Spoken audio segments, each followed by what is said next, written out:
Welcome to Dungeons and Gamers, a real play Dungeons and Dragons podcast about cool friends doing cool things. I'm Bryce, and I play the half-orc ranger, Fergus Bog. And I'm Erin. I play Cookie Kebler, the bard wood elf. I'm Beckers. I play Bear, the human barbarian. I'm Matt, and I play Morthos, the tiefling sorcerer. And I'm Darian, and I play Belladonna, the rogue high elf. And I'm Katie Quixotic, and I play everyone else. Last time on Dungeons and Gamers. What a day. The entire affair was such a bore. Well, most of it. There was a bit of amusement when a ranger duo turned out to have a druid in disguise or something. Coincidentally, they were also the pair that won the doubles title. There are quite a few interesting morsels in this little vault, but just one that I've got my eye on. One of the pair does seem a bit mischievous, so I've decided to take her along with me for now. We'll see how long that lasts. She'll either be fun, in the way, or a bore. Not sure why I was sent here, but I think I will know in time. And that brings us to now.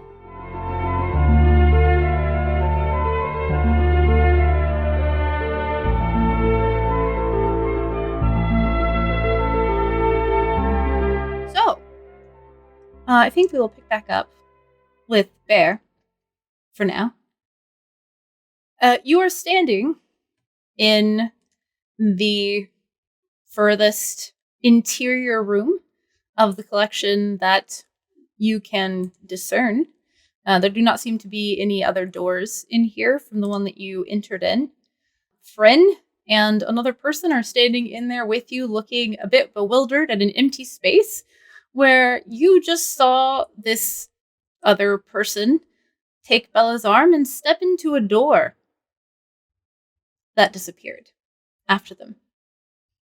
And there's this moment of silence that happens afterwards as the two of them are sort of staring agape at the empty space where two people used to be.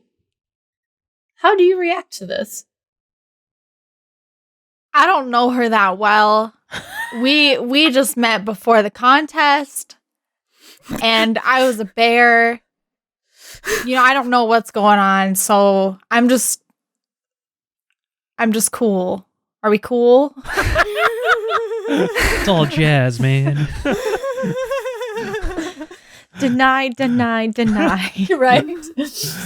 Fren puts their hand to kind of like the brow bone.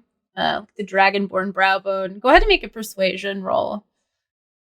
Or I guess this is kind of more deception. Some of that's true, but That's a lot of it is true. Yeah, I was going to say a lot of it is true actually. So go ahead and make a persuasion roll. I rolled a 19. Okay. There's this moment where Fren is like just slowly pressing their hand along their brow bone, almost like a face palm, but like in thought as well. How long before the tournament did you say that you met them? Time's a little different as a bear. It was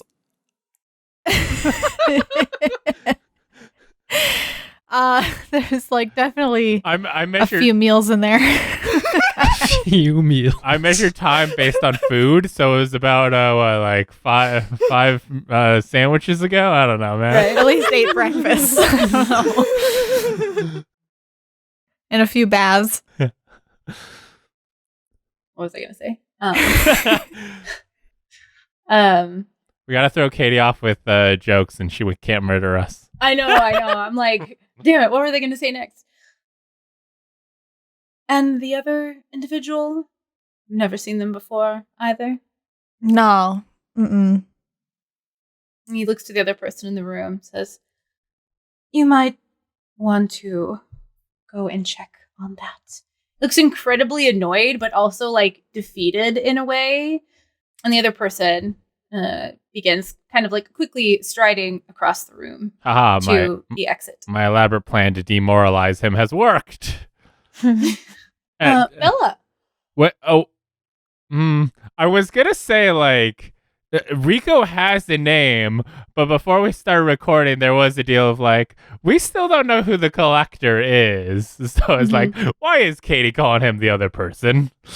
I couldn't remember if I left Rico behind or Stacy behind. That's the real talk. No, So, yeah, it's I believe Rico I'm pretty in the sure room Rico was left behind. and we are Yeah, being Stacy was escorting. yeah. Yeah. That's what I thought that, but one of the things I was doing when I was double checking what I had written for the recap was trying to watch the last bit of video. So I had the like Zoom call muted for a while, and I was like, I can't find it, and I wanted to double check on this, so I'm just going to be very neutral, and we'll see what happens.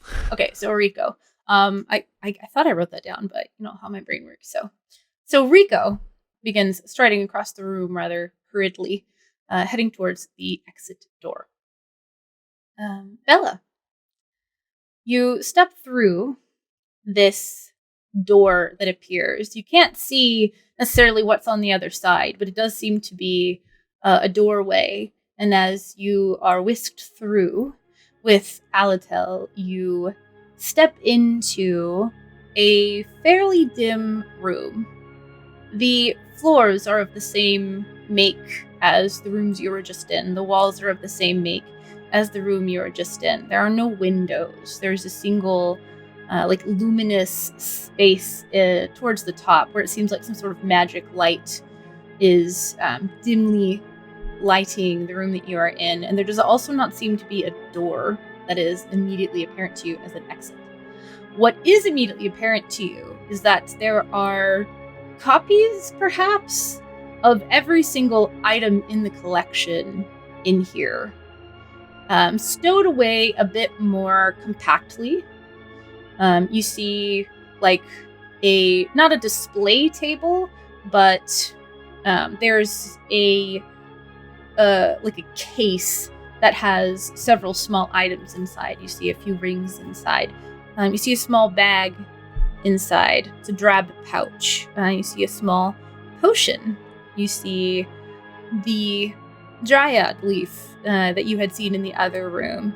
And around you are the Aegis, the locksmith bane item that you were looking for, all stored in various storage vessels that, especially for the smaller items, still make them easily identifiable. It's all very neat and tidy in here, but there is a thin layer of dust almost covering everything.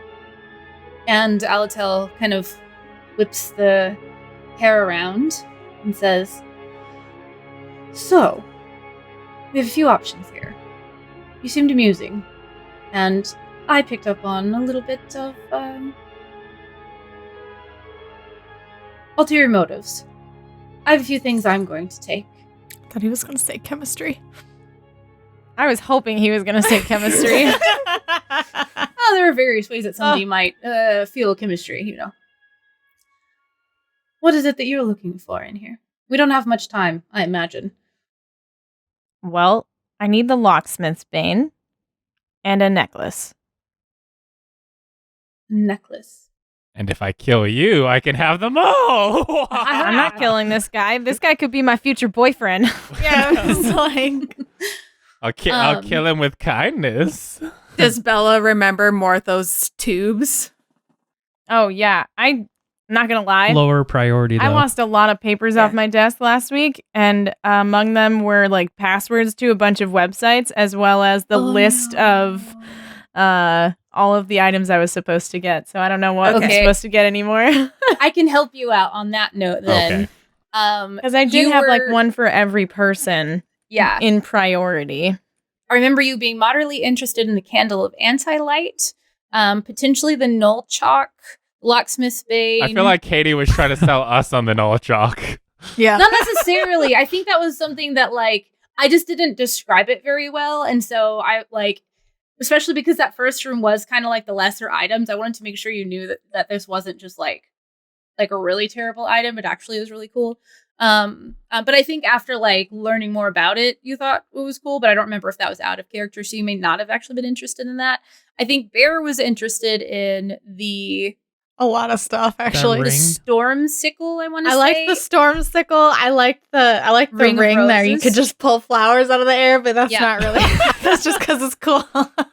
There was, let me scroll down. This just like big burly chick with a bear wrapped around them, just like pulling a rose out. Well, so I know for sure I was gonna get the locksmith's bane, the thing that Morthos needed, Yeah, and trick the tubes. necklace for Fergus. I was also gonna get the Mhm. cookbook for Cookie. The edible book of recipes. Yep. Yep. Yeah. And then one thing for Becker's, and I don't even remember if I had anything picked out for Bella. It was for everybody else. I think that Aw. she had kind of in the first room been like maybe the anti-light thing, but Yeah. I think Right. also there But that's low on my priority list. Yeah, there Those three at was- bare minimum, basically, is your Mhm. minimum. Bare minimum. Bare minimum. Well, Yeah. I'm not leaving this place without the locksmith's bane. Yeah. That's what my neck is on. So like, Right. Yeah. that's where I'm at. But the second is Bryce's item, or is Fergus's item. I Mhm. myself would like And then the Morthos. necklace The from reason for the heist, yeah. Mhm. I'm trying to remember That- what it was yeah. that really caught your attention. Was it the enchantment breaker, the ring with the chains, and whenever a spell affects you? Wait, when you're affected by the spell That that was cool, restores too. hit points, such as cure wounds or healing word, you can use your reaction to attempt a saving throw against an enchantment spell. Was that the one that you really liked? I don't remember. That one sounded cool. I mean, it's not super important. I don't know how that's gonna go, I guess. I'm gonna make it out with as much as I can. So like I could totally give him a laundry list of all the things I need. If you would like, I can bore you to death, but that's pretty boring. How about you take what you want and I'll grab everything else? Yeah, like we could just make off with all of it, right? Like How many times can you cast that dimension door? You do know that you don't have a bag of holding, so you'll have to find a way to carry out anything that you take. I've got a backpack. Yeah, you have a backpack. Yeah, I'm not saying you have to carry it in like your hands, but Sure. there was like a whole set of armor and like a big. Oh yeah, what was shield weird and about the stuff, so- armor? The armor was. What kind of armor was it? It was called the Greaves of Dindalin. While wearing these greaves, you gain a climbing speed equal to your walking speed and can stand on and move across any liquid surface as if it were solid ground. In addition, you can jump 3 times the normal distance, so you can't jump farther than your remaining movement would allow. That's not exactly how it was phrased on the thing. Wow, now or we're just whatever, learning what all the things do. No, hold Mhm. on. What are It was they like not? a flowerier definition. Go ahead. Yeah. Are they plate or are they leather or what are they called? Greaves of what? Dindalin. It's a Griffin saddlebag item. They don't actually have an armor bonus, so they don't count as like light armor, whatever. They have like a skeletal appearance to them. But they're a wondrous magic item, so they're not actually like light, medium, or heavy armor at all, even though they're called greaves. Would you be able to wear normal armor over them then? Under them? Okay. I'll It's like take those two. It's like an exosuit. Kind of, yeah. Oh, and it looks like bones too, so. That might be what he's after then. Because he's Wasn't the shield something that sounded like he he wanted would the be? shield. Yeah. well, I thought Yeah, I think Bella even noticed like an eyebrow raise or something when looking at it. Yeah, he had some kind of reaction when he saw the shield, whereas the whole rest of the time he had a poker face. So I think that was specific. That shield was specifically for clerics too. So something like Yeah. that. Mm-hmm. That's what I said to him to get him to pull me into this door. Like, hey, you want that shield? He's like, yeah, I do, actually. Actually, let's go. Yeah. So if Bella kind of like starts ticking off things on hand that they kind of want, then the Alotel he's like thoughtfully watching and says, I kind of thought the tricky tube things sounded interesting, but if you're after those, then I suppose I can leave those behind. what's your plan to get out of here? And as he says that, he kind of turns around and he opens up like a satchel at his waist and starts like scooping in things like from one of the smaller ones. The ring with the roses on it he leaves behind, and the candle is like nearby. But he takes the enchantment breaker, the dryad leaf, the bottled abyss, and then also looks like the essence of rage potion as well, and just kind of like starts tossing things in there. How are you getting out of here? Oh, by magic. Oh, perfect. Is there any way I could snag a ride again? Make yourself useful. Sure. What's up? What can I do for you? So the thing about this place is that I can move around a few times between walls and side, but I can't actually leave the place because of the nature of its construction. If I try to step outside through another door like we got into here, it just won't work.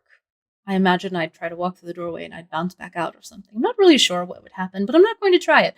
So, we're going to end up in the other room. And, what was your original plan, actually? How were you planning on getting into here? Well, Who needs plans?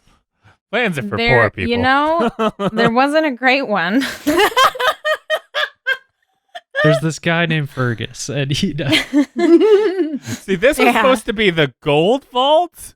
What do we, like, my thieves guild doesn't know what, fuck all, so. Ooh. Tell him you got people on the outside. I mean, I do have a team, yeah. Just be vague. Be vague. I did ditch part of my team for you, so I don't know how they feel about me right now.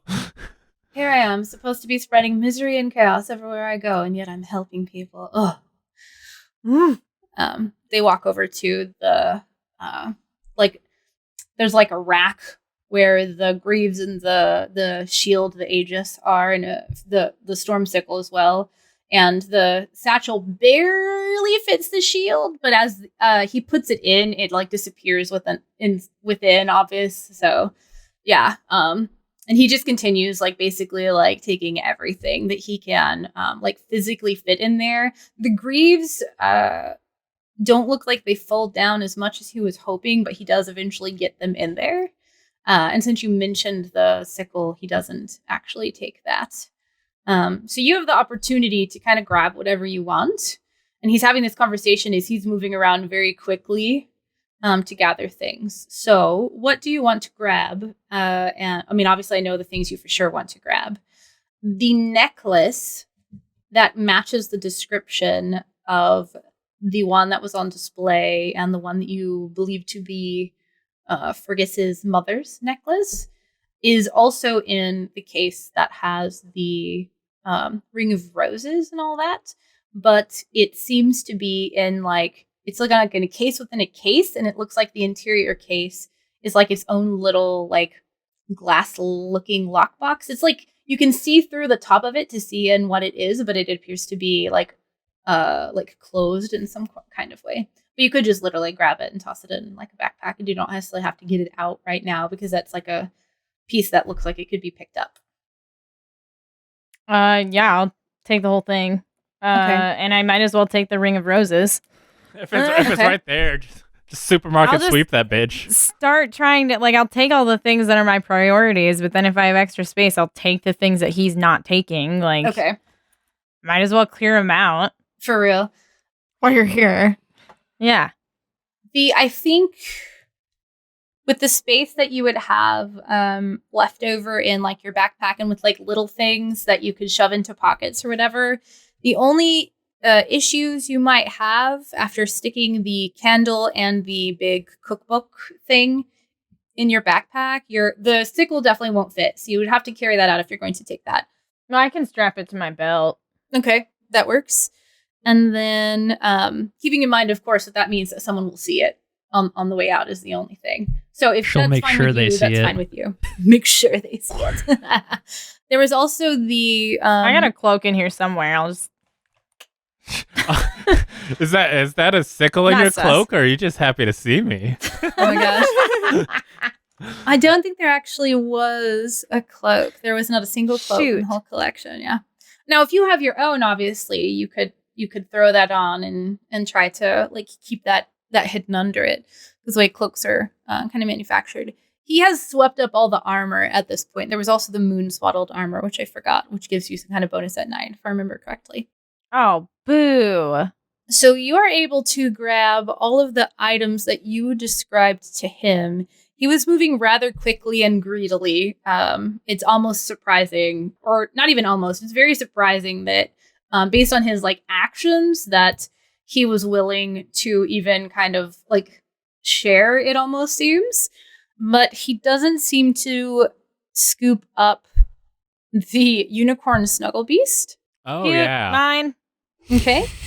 Or the wisp light lantern, which I think with the candle and the book could just barely fit in your backpack on top of everything else, because it's the size of like a full lantern. If you wanted to hide it, of course, you could also put that on your belt as well and just be really noisy. What was the description of that one? The wisp light lantern was... It's the will of the The wisp. dark thing. hooded lantern glows with a magical blue flame and can reveal the demise of a creature no longer among the living. I don't remember if you knew exactly all of that. No, I Yeah, just that wasn't in the Googled description. it. You just Googled it. But it's like the size, maybe a little bit larger than like a bullseye lantern, like a normal sized one, except it's very ornate, and there is a bit of like a blue glow coming from inside. Point of fact, didn't have to Google it because Griffin's saddlebag is material that is owned, but It's certainly easier to use Google sometimes than flipping through a book. oh yeah, for sure. That was more for like the recording, like FYI. We didn't just like Google it and take it. And if you want to add these magical items to your game, you can get them at griffinsaddlebag.com. They have a Patreon. Ah, there you go. Hashtag ad.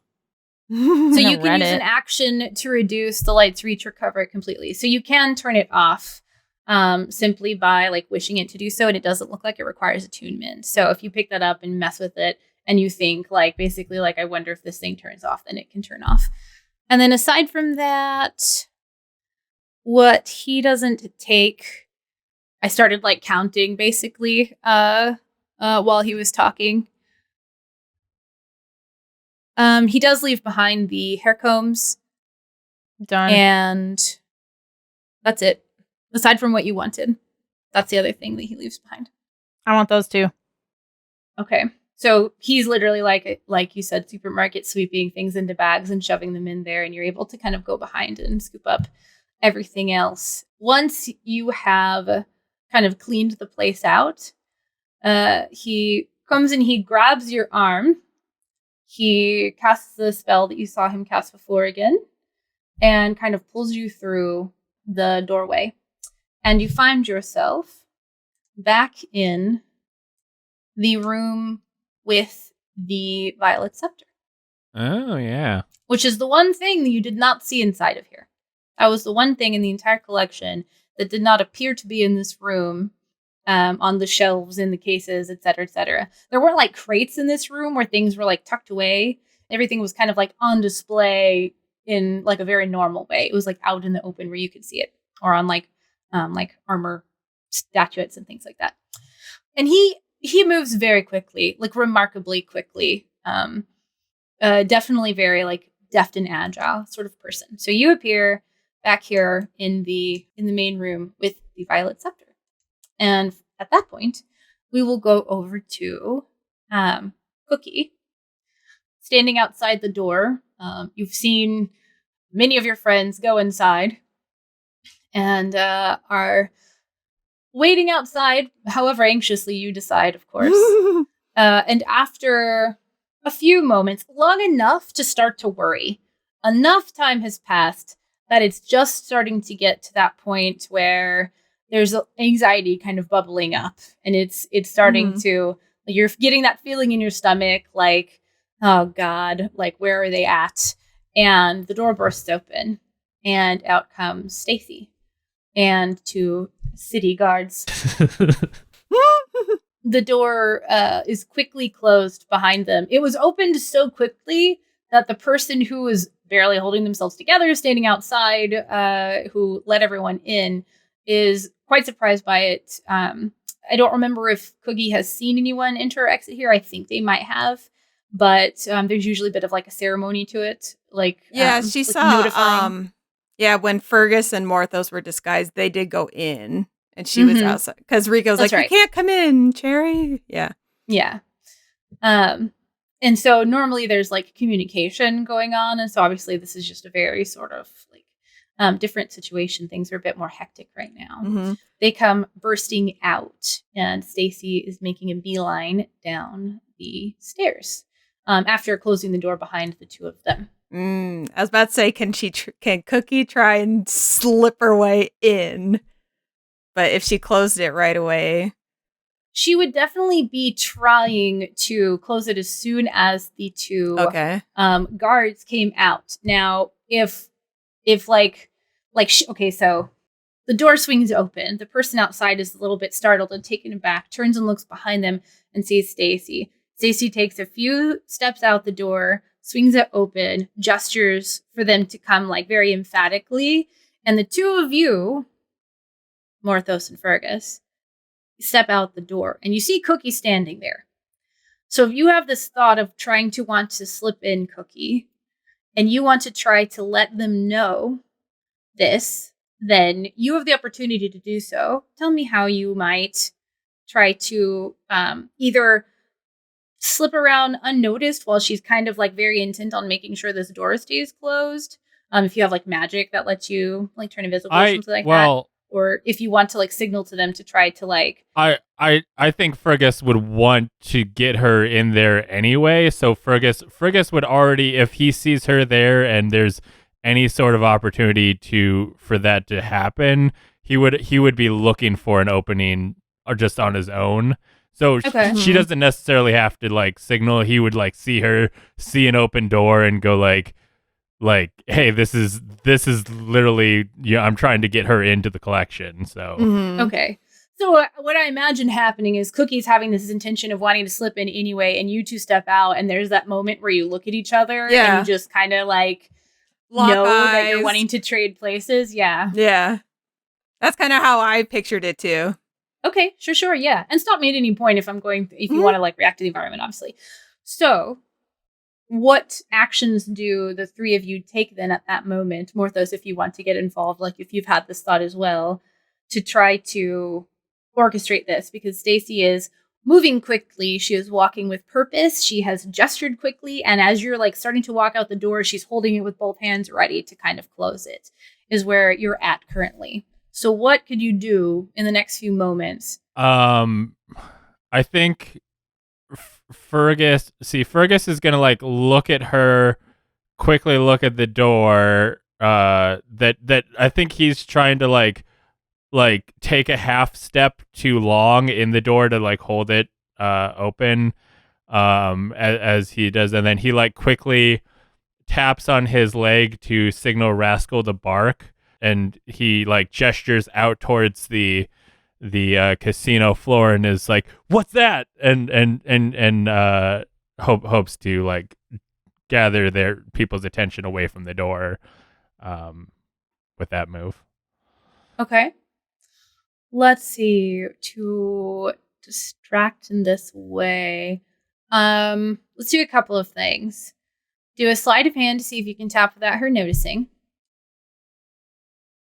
16. Okay. And then do a deception check. Out of curiosity, Morthos, are you trying to do anything? So yeah, go ahead. Tell me if Morthos is kind of like in the frame of mind of like, there's Cookie, we need to get her inside. Yeah, I don't know that he is. Okay. But I think his action would be a reaction to Fergus's action, right? So and what's your passive perception? 10. Okay, you wouldn't have noticed the tap, but you'll have the opportunity to react after Fergus does the "what's that?" Let's see how convincing Fergus is. Deception. Yes, please. And that's a 19. Ooh. Okay. So the door bursts open. You take a half second longer in the threshold than you should, and you point out, what's that, to a space in the casino. Rascal barks. And how do you want to add to this, Morthos and or Cookie? There's another person, right? Another like guard standing there. Mm-hmm. Who's just looking miserable. I think Morthos is going to, I'm going to intentionally like kind of shoulder bump into him as I'm reacting. Like, Fergus said, "What's that?" I look back towards him, but I just kind of shoulder the guy as I'm walking forward. So cause a ruckus as you're like exploding out to see what that is, kind of thing. Yeah, I'm a city guard. I'm responding, and Gotcha. Okay, I love it. And then Cookie, you can contribute to this, or you can try to look like to kind of like fade into the background while they're paying attention. What is your intention here? I think Cookie would maybe cast minor illusion to like make like a crashing sound or something to make it a little more convincing and pressing, like across the room. Okay. What's the range on minor illusion? 30 feet, I think. Yeah, 30 feet. Okay, so I think you could. So however long 30 feet is from where she's at. I'll move you over to the main floor really quick. You should be there now. So 30 feet from the door roughly, or kind of like right outside it. Yeah, it could easily be down, especially by like the big tables where she also couldn't see from like the point that you are kind of close to the door back here. Mm-hmm. Does that have a somatic component to it, to the S? V, M, and S? What does it have? For components, it just says S and M. Okay, so there's no verbal, so that's good. You do have to, there are hand movements involved in this spell. Yeah, because if she had to say something, then it's, but there are hand motions. Now you can try to do those discreetly if you want to do like a sleight of hand check for me really quick, or describe how else you, you could also do like stealth if you're trying to like, either one of those I would accept as a way to like hide your spellcasting behind like normal gesticulation, like turning around or something like that. I think she'll do sleight of hand and just try and be real subtle with the hand movements that need to be done for it.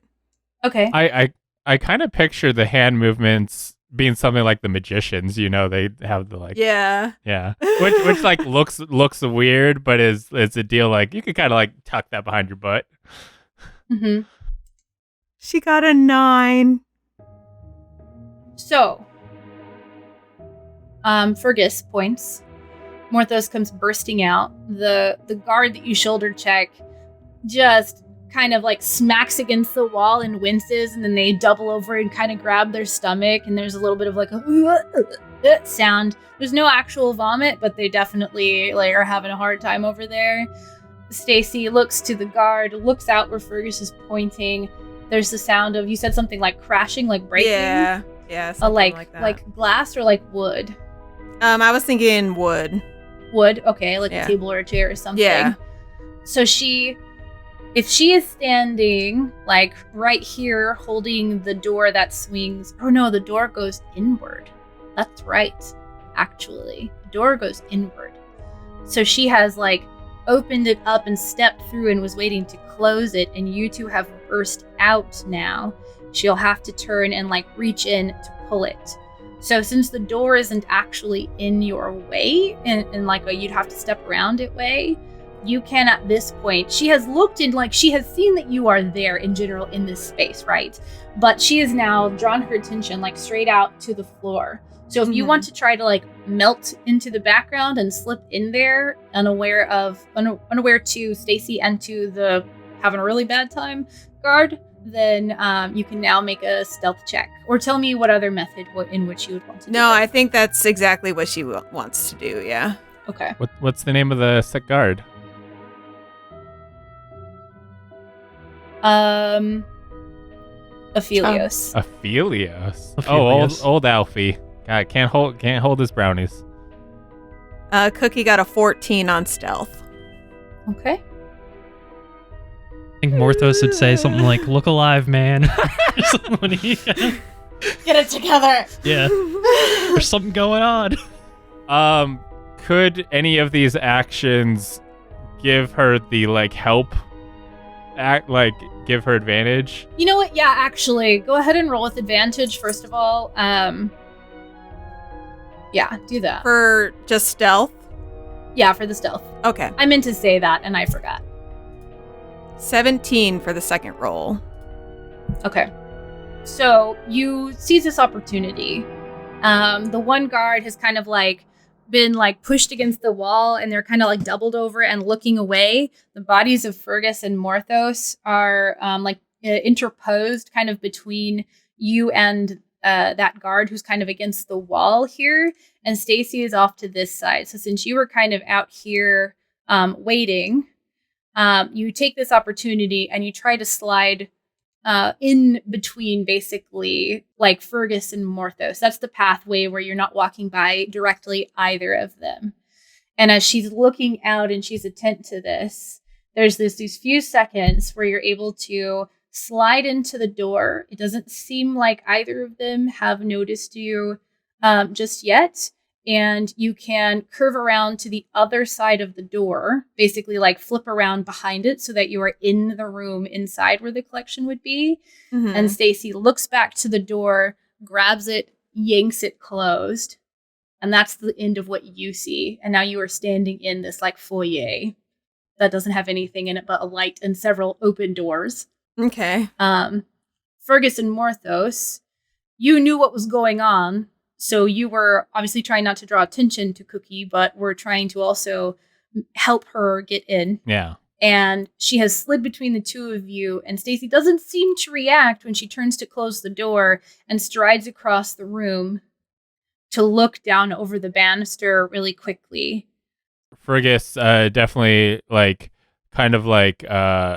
nudges her a little bit and goes let's go, and starts making his way down towards where he was pointing and stuff. Okay. Pulling her away from the door area. Okay. There's a moment of confusion as she looks over. She looks back at you and is obviously confused about something. She kind of glances around her and then starts walking. It doesn't really help us, but wasn't there? It was her and two clerics, wasn't it? You don't know where they were because they have left already. Oh, okay, so they left first, and then it was Stacy. Was there two or there was? I thought one? there were two. Yeah, Okay, there were two then. So they. There were zero. Ooh, There were they're zero. gone, and we win. It was a month ago. We don't remember. I know, right?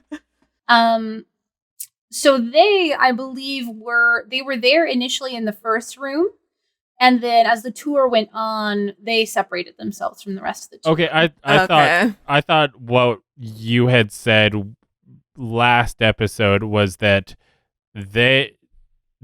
Stacy plus the clerics were escorting us to the vault. Oh, maybe, yeah.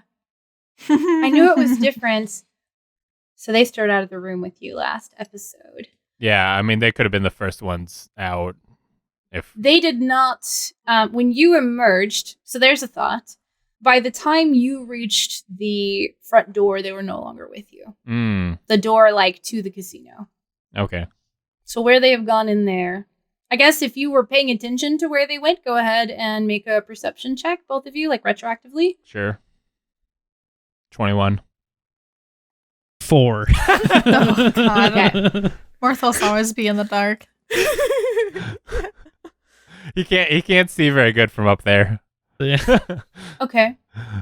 So there's a point as you were all hurrying towards the main door that goes back out to the casino floor, where you saw one of them step into one of the side rooms of the collection. Oh, okay. One of them, Mm-hmm. but not the other. Not sure where. Well, the other one's gone too, but when you only saw the one kind of making a turn in there. Okay. So when you enter in, Cookie, when the door closes behind,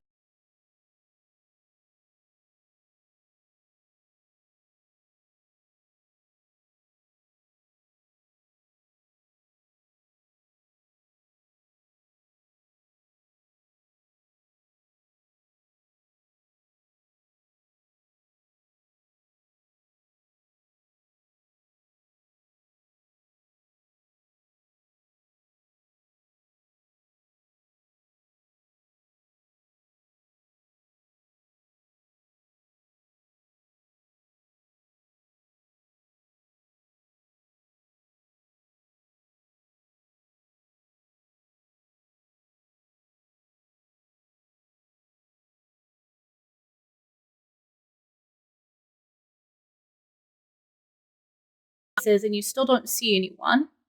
If you want to stand there and wait to see who is coming, you can. Or if you want to like hide yourself to see who it is first, you can do that too. Because you know you're not supposed to be back here. So you would. There's been a couple of seconds between the sound of the like voice fading and the like couple of footfalls of like heavy feet on like the tile kind of thing. So you have a second to react. What do you do? Are they coming towards me? Are they getting louder? It sounds like the voice and the footsteps are coming directly from in front of you. And the footsteps, after a few paces, it's kind of hard to tell, but it seems like they're getting, like the last one seemed a little bit louder than the first one. Okay, I think she will try and hide. Okay, which direction do you go? Okay, when you said that the footsteps were in front, so that means the door in front of her that's closed. Yeah, we'll switch back to this one. Okay, yeah. So you're in here. Yes. This one's open. Yes. This one's open. Oh, that one's open. Okay. Yeah, and this one's closed. Okay. And this seems to be the direction that the sounds are coming from. Okay. And you're basically like right here on the edge of the carpet. I think she will try and go into the room to the left, so the room with the violet scepter in it, and kind of like duck around the wall there. Okay. So you slide in over there, kind of, and all the doors open inwardly, as if they're intended to be defensible. It's easier to brace yourself against the door than to try to like hold it closed against somebody pulling it. So you slip in and kind of like spin around behind the door. Are you going to watch to see who comes? Yes. Then make a stealth check for me really quick to see how well you can kind of keep an eye while not being noticed. 19 for stealth. Okay. So, Dang. I know, right? Bards. The steps, there's 1, 2, 3, 4. They're louder. They're hurried. You detect a hint of like a metal touching the tile when they're not walking onto the carpet. And you see Rico emerge from that door, hurriedly walking. And so this door opens on the top hinge right here. So if you're hiding behind the door, you would basically be like peeking around the bottom side of it. Or if you're hiding behind this wall, you would be like peeking through like the open space. Do you think you're behind the door, or do you think you're at the wall? I see her being behind the door, peeking through like the little gap. Okay.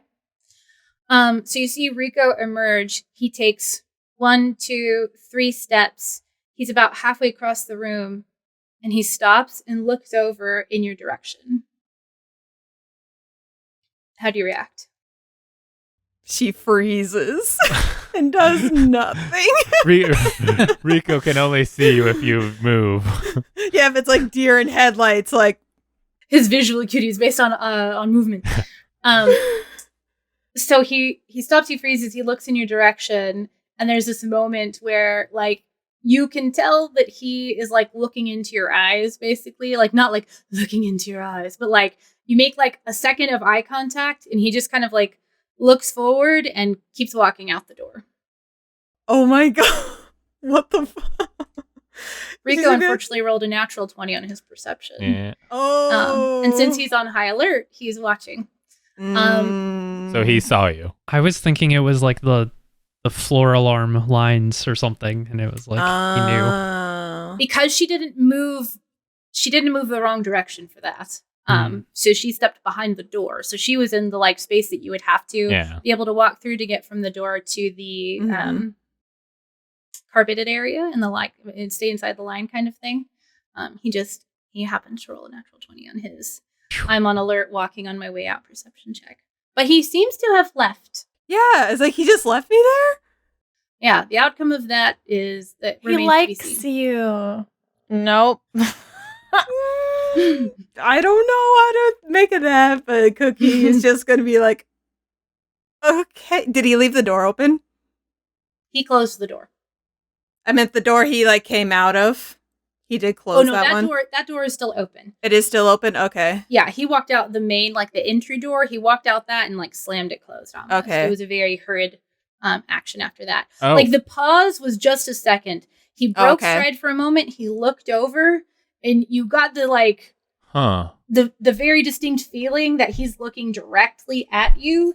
And then he continued taking a few steps, opened the door, and exited and closed it very quickly. Well, there's two possible things that could mean. Either A, the entrance to the collection is not through the where the Violet Scepter is, because Rico's supposed to go see about that. Or the worst option, Rico's going to go get guards. Go get backup. Yeah. Now let's find out. That remains to be seen. Or Rico was like, "Oh, it's Cookie. I'm gonna leave." Cool. It's like, I'm going home. Yeah. This is a bad fucking day. It's not. You know I what? hate That this. union guy was right. This shit sucks. I am not compensated well enough for this. I'm gonna go downstairs and join the union. I love it. So, Fergus and Morthos, you are with Stacy, heading very quickly behind her. She begins to, make an insight check, actually. Both of you. 19. Did mine go? Yeah. Oh, 20. Nat. Nat 20. I thought that was yours for some reason. No. That's a nat 20. It is a nat 20. Heyo. Stacy suddenly her sense of purpose and her pace doesn't necessarily drop, but instead of looking alert and not panicked, but instead of looking on alert as much as she did before, there seems to be kind of like a false calm to her. Like she's trying not to make anybody worry any more than they already are, or cause like a stampede out or anything like that. But she is very quickly and purposefully moving through this crowd of people and begins to head towards the stairs that go down to the main floor with the lobby and whatnot. I think Fergus made his way towards where he kind of pointed, but almost like he kind of like looks at it, that area, then looks back at what's her name? The chick? Stacy. Stacy. I want to call her Sandy for a second. Stacy. As soon as you asked me, my mind blanked, and I was like, I literally just said it. Yeah. What's happening? Anyway, he looks back at Stacy and then kind of like takes her cue on where like the vault is. Like it starts following her because he's like, I want to look there to help sell the like I'm not doing shit for just shit's sake, but it's like okay, but we're here for the vault. Let's go where you want to go. Okay. So you are able to follow her across the room and start heading down to the stairs to the main lobby. Cookie Reek has left, and you're not sure where he's going or for what purpose, although you can guess like generally what the purpose is, obviously. Mm-hmm. What do you do after he leaves? More brownies. No, more bread pudding. She is going to sneakily go through the door he just came out of and make her way down that hall. Okay. So you lightly pad down that hallway and you hear Fren's voice, who you know very well, talking. He sounds strained. He sounds agitated. And he's expressing frustration while asking some questions. And you reach the edge of the door frame if you want to go that far. Like you head through this room with all these items, and then you can make it into this room with all these items. You still don't see him. And you hear him ask, "And where is it you are from again?" Bear. Outside. I'm not from. I don't I was live here. literally a bear. If you're asking, I'm not. I think I'm wasting my time here. I need to go and see what's going on. Come with me. We need to leave. And he starts taking a few steps towards the door. He's walking like quickly, but this is also a person who's not like ready to chase somebody down with like a sword or anything. So he's taking like normal steps. He's not like running or anything like that. Mm-hmm. So you hear the tail end of this conversation. You hear him say like, "Come with me," basically, Cookie, and you can react. Tell me how you react so I know what it looks like when they come through. Mm-hmm. Oh gosh. She knows that they have to stay. They have to try and like stay where they are. So I think she's going to try and cast something on Fren to like immobile to like buy us a little more time. Okay. Oh, what are you gonna cast? So knowing what Cookie knows about her spells, obviously, Yes, she can cast something on Fren to see like how that pans out. yeah. Also, because you have minor illusion, one of the things that you can do, and I'm not like telling you what you should do. Mhm. Like we're all still like new at this, and we're getting used to our characters and stuff. Right. So minor illusion allows you to fill a space that is up to 5 feet. Or to put something into a space that is up to 5 foot cubed. It can fill like one space on the battlefield, basically. Mm-hmm. So something that you could do if you don't actually want to interact with your friend I said friend because you kept calling him friend. Friend. If you don't actually want to interact with friend at all, then you could try to minor illusion the facade of like an empty space in one of the corridors and hope that basically if you stand in like a corner and you minor illusion the corner, you could hope that he doesn't notice that it's an illusion, that you're just kind of hiding behind it kind of thing. Like if he doesn't pass through it, or you can interact with him directly. And Cookie would know that. So you have whatever option seems best to you. So if you are going to want to interact with him, that's totally fine. Just making sure that you know like what your options are. No, based on that's what great because I didn't know minor illusion. You could do that with it. So that's really, really good. Because I was thinking either minor illusion or I also do know Tasha's hideous laughter. So, which can knock That's him true. prone technically. I feel like at that point you're just having a fight with him. I know, that's a thing. And like I feel like Cookie would know that charming him would be short term, and he would know afterwards. And Cookie would know that Tasha's hideous laughter, I think, also would cause him damage, and so like it might actually outright kill him. For instance, does it really? Well, it does like what 3d6, right? What does Tasha's do? A creature of your choice that you can see within range perceives everything as hilariously funny and falls into fits of laughter if the spell affects it. The target must succeed on a wisdom saving throw or fall prone, becoming incapacitated and unable to stand up for the duration. A creature with an intelligence score of 4 or less isn't affected. Oh, I guess I was thinking of something else. Yeah. But okay, so you have both of those as options.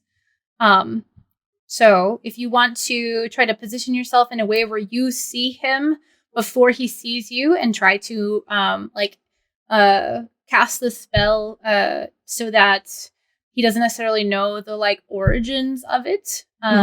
Or if you want to stand right in the hallway and do that, you can. If you want to try to hide with like a minor illusion, you can. It's totally up to you. I think I'm going to try the Tasha's hideous laughter because I just kind of want to. Yeah, no, absolutely. Okay, do you want to try to do it where he can see you or no? I'm going to say if I can still cast it where he can't see me, then that's what I would like to do.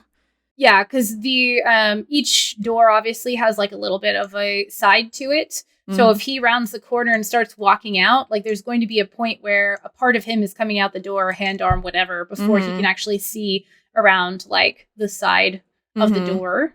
Especially because they open inward. So his view of like this corner specifically would be pretty obscured because he has to walk around that and over here before he can even like begin to like look at what's over there.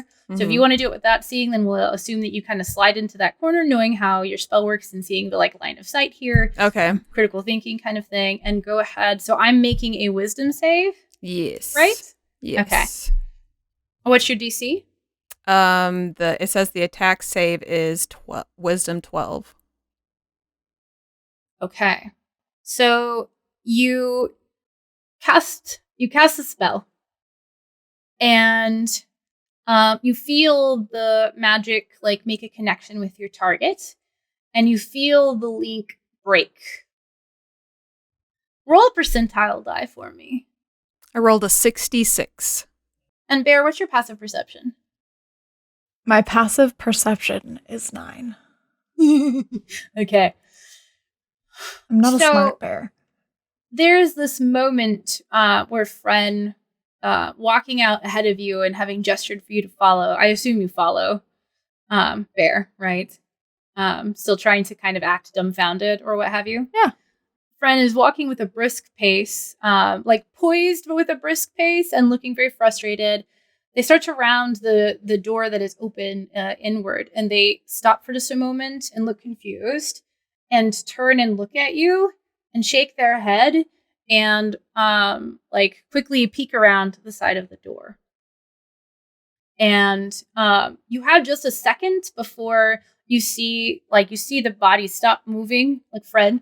And there's like a moment where they pause and you can't exactly see what they're doing with their head.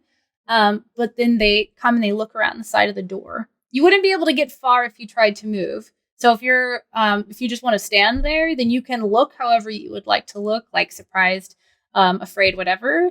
But there's a few seconds for you to kind of like react to this situation, Cookie, before Fren sees you. Is there anything in particular you want to be doing? You can't like cast another spell or anything. No.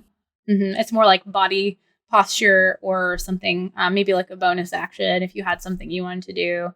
I don't know all of your spells, so I'm just giving you opportunity. No, okay. I don't think there's anything I can really do Okay. in that time. That's fine. Stride breaks. Fren, Bear, you see Fren kind of look back at you with like a confused and like frustration is turned to anger at this point look. And then you see the like anger shift kind of like away from you as they turn and they look around the side of the door. And Fren peeks around the side of the door and looks at you, Cookie, and is just like silent for a moment, looking like confused and angry before they say, "What are you doing back here?" The guards told me that to come get you. The city Make a watch persuasion. guards. With disadvantage. Yeah. Persuasion, you said? Because that was a bad one, or why disadvantage? Because he knows somebody just tried to cast a spell on him is the disadvantage. Like something happened that he had to resist, and there's a lot going on right And now. I'm just going to remind you, you have a luck point. Oh, That's yeah. true. Well, yeah, because it was a 12 and then a 23, so I would have to take the 12 on that. Okay. I'm like, do I want to use my luck point, though? So you say this, and you see, instead of like a look of acceptance on his face, you see like severe suspicion. If you want to use your luck point at this point to try to sway the fates and roll again to try to have a better roll in that 12, you can, but you don't have to. It's like, Bear, knock him out.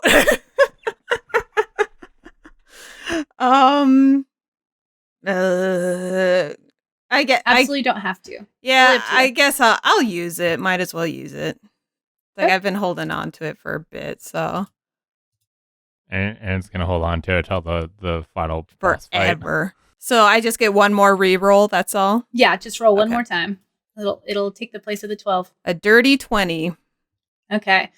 And keep in mind too, there are still some boons that were gifted left over from the charity game that haven't actually like come to fruition in game yet. So sometimes things seem like maybe they shouldn't work out and they do, or they should work out and they don't, or whatever. So there are still things that I'm like applying leftover from ways that people have impacted us that like we couldn't see at that time because we ran out of time and just couldn't fit all of the material in, kind of thing. So this look of suspicion, he looks at you, he like regards you for a moment, studying you, and begins to look even more like stern. And then his features soften for a bit, and he kind of like strokes the brow bone, the like ridges above his eye again, and says, "What for? What do they want you to help with exactly?" Well, I was just there, and they told me just to come get you to meet them at the place where they're going. Okay. So, Fergus and Morthos, you follow Stacy down the stairs through the east wing of the sort of like lobby area that heads back to the central point in the like cross shape that it is. And Stacy makes a turn towards where the like cashiers are. And there is like one single very heavily armored guard kind of like at a back wall that looks like it leads to nothing. And she is making quick strides down this hallway. There's a point where she stops and she looks over her shoulder at the two of you.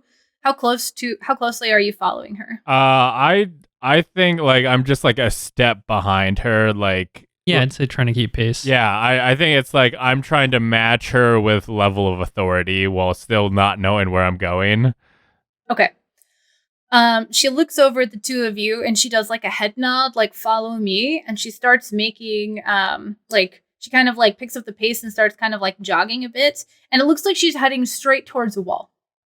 For visual, we'll switch over really quick to the For visual, we're going to switch to a picture of a wall so you can visualize it. So she has rounded, here's the central point. She rounds the corner.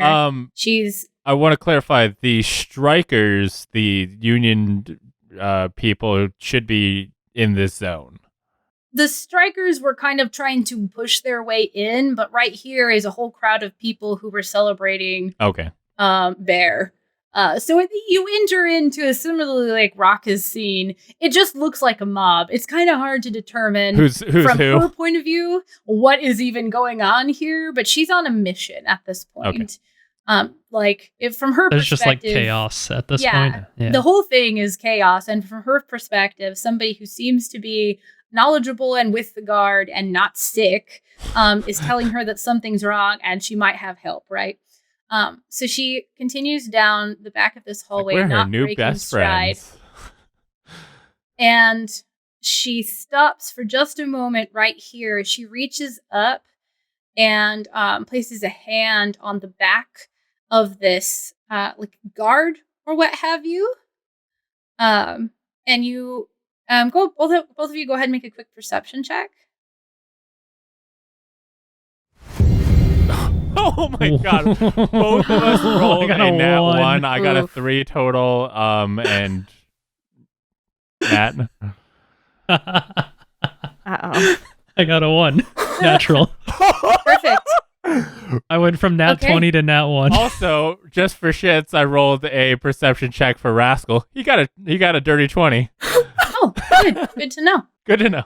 Rascal, whatever is to be perceived, Rascal perceives it. He can tell us what he knows, but he knows something. Yeah. So she pauses just for a moment mid-run to reach around behind this guard and do something, and then she continues walking and disappears through the wall. And we act like babies playing peekaboo, and we're just like, what just happened? No, we just kind of like look at each other, going like, "Did we get something?" And I think like Fergus just kind of like sticks out his hand towards where they last saw them, like, Into the space or into the wall? Like I feel like into the space, and then like slowly starts moving forward, just kind of like, "Are you? Hello?" Okay. So you are reaching out into this space. Yeah. And reaching towards this wall and calling out to them. Yeah. So, Bella, you step through and you find yourself in the room that contains the violet scepter. And again, that's the one item that you did not see in the back room. As you step through, kind of you are behind the line that you know to be important. I'm going to move you back to that place, that page really quick. You basically appear like right here. You know, the line is over here. So you appear on the side that the scepter is on. And I'm not immediately just in instant pain or anything? Mm-mm. Cool. What is your passive perception? 13. Okay. Do you think Bella would survey her surroundings the minute that she kind of like appeared in this room again? You did already ask me if you felt pain, so go ahead and make a perception check for me. I try to make sure that passive is being used very often. I rolled a 15. Okay. There seems to be, like, there's just a bit of movement by the door. But whatever it was that moved seems to have been, like, leaving the room. There's a shadow or a bit of a heel or something that happened. There was movement that was leaving the room. You look up, you don't see anybody there. But it looks like you saw somebody exit or maybe some commotion outside that caused, like, a shadow or something that drew your attention. As this is occurring, Alotel reaches over, grabs the violet scepter, and enters that into the space where the line is at, and looks over at you and just puts his hand on the small of your back and pushes you over the line. Okay. Do you want to resist? No. Okay. He looks like he knows what he's doing. Right? He moves you forward. You walk over the line and nothing happens. Why? You can try to discern, but at this point, you think everything's fine. He steps through. As he walks through, he kind of like is flipping the scepter around to almost like be a barrier over that line. Steps through, pulls it back with him. So he has the scepter. Mm-hmm. What do you know about that? Not a lot. It's a key. That I know.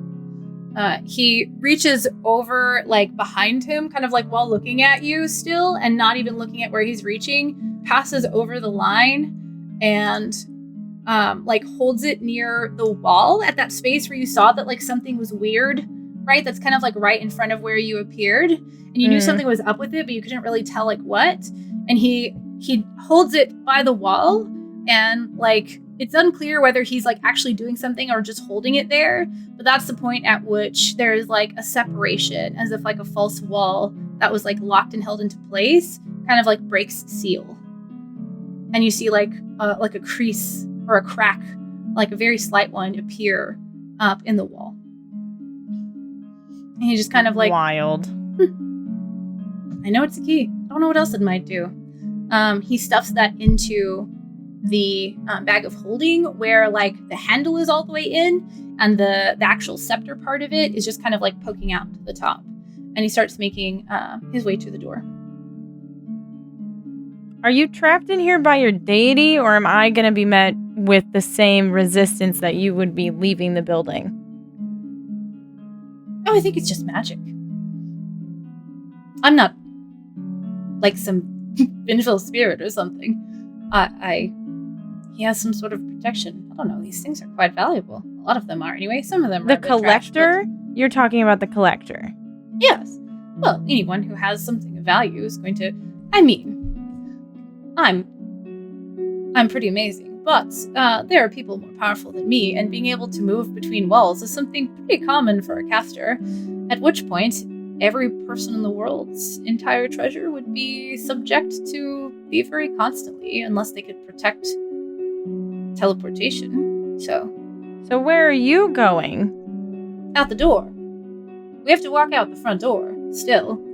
And he kind of like, he gives you this like wry smile that's almost very like, there's like a flash of mischief in his eyes.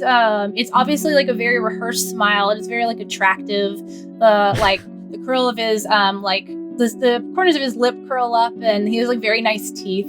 As he's looking at you, he like waves his hand over his face, and his hair turns blonde and curly, and his skin darkens, and his clothing changes appearance, and the bag that he was holding seems to disappear.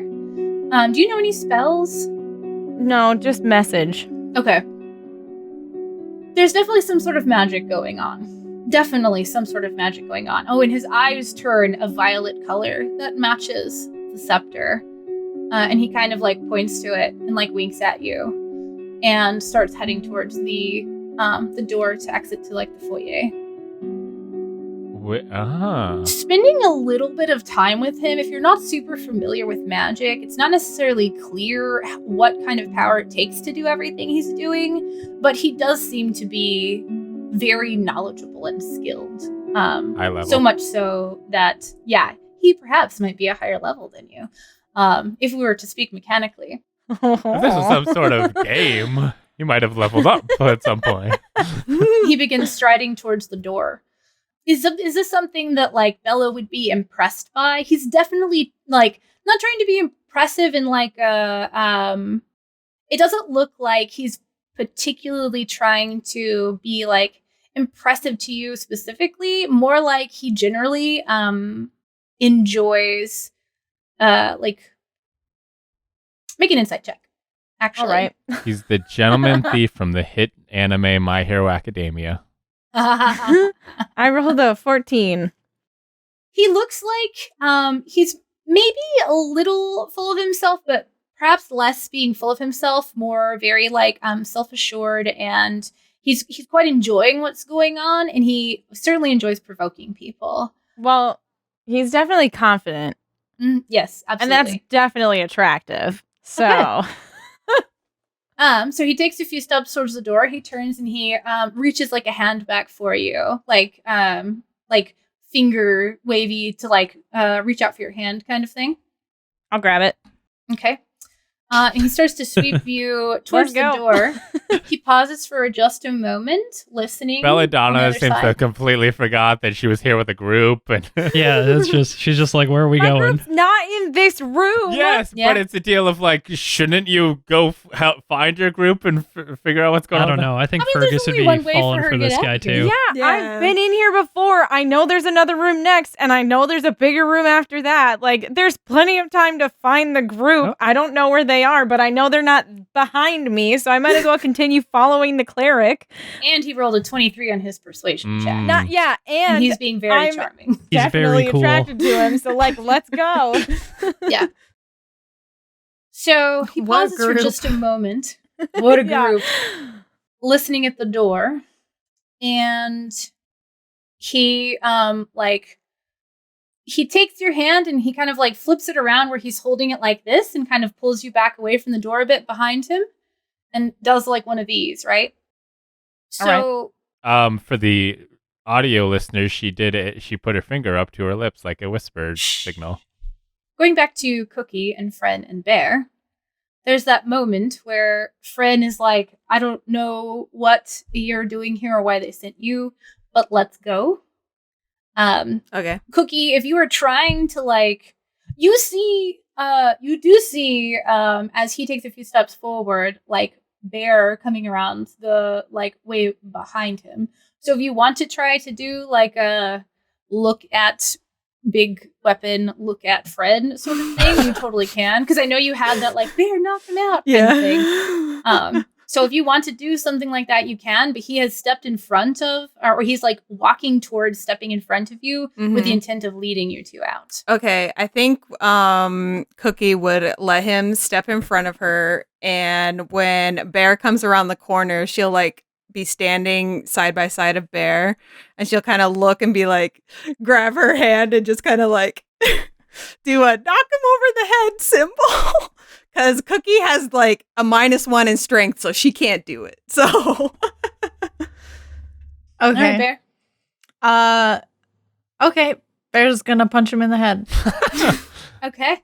Make an attack roll. Are you I think unarmed strike's on your character sheet. So make an Yes. unarmed strike roll. Striked? Unarmed strike. I rolled a 19 for the hit, and then it does 3 bludgeoning damage. Okay. I'm not raging. I can't. Yeah. He you reach out, you punch him right in the back of the head.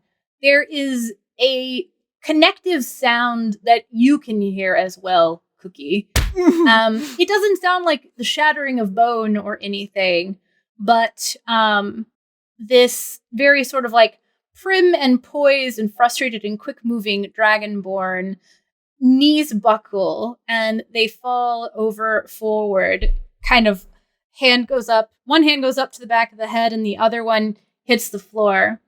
And they definitely have a dazed look about them.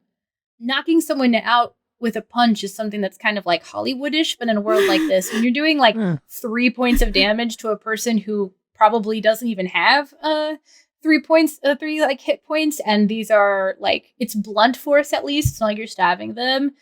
He kind of like does like a few like crawling sort of movements before he just kind of slowly lays down and like it looks like his strength kind of collapses as he's like closer to the floor. So he didn't just like fall over unconscious, but there was like this dazed moment and then like the loss of consciousness. He took a pretty good smack to the head. He's alive though, right? If you stand and watch him for a second, he does continue breathing. Oh, good.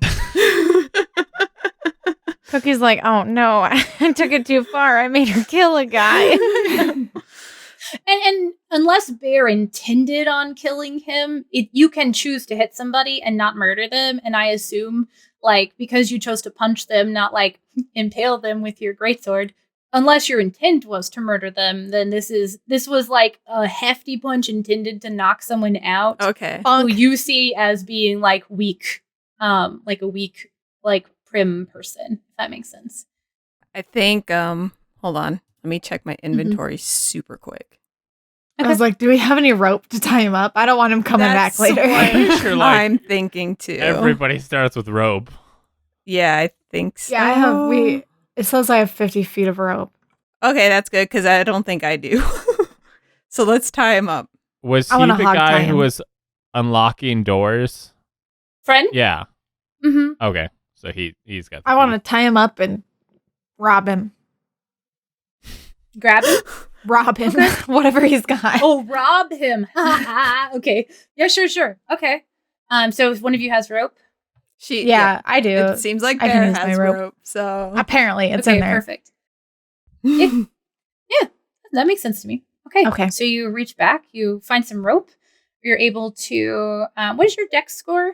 Just your score. You don't have to roll. I think it's pretty. It says 15 decent. plus 2. Oh, okay. Yeah, you're fine. I don't know. What that So, so 15 is your score and 2 is your modifier. means. Okay.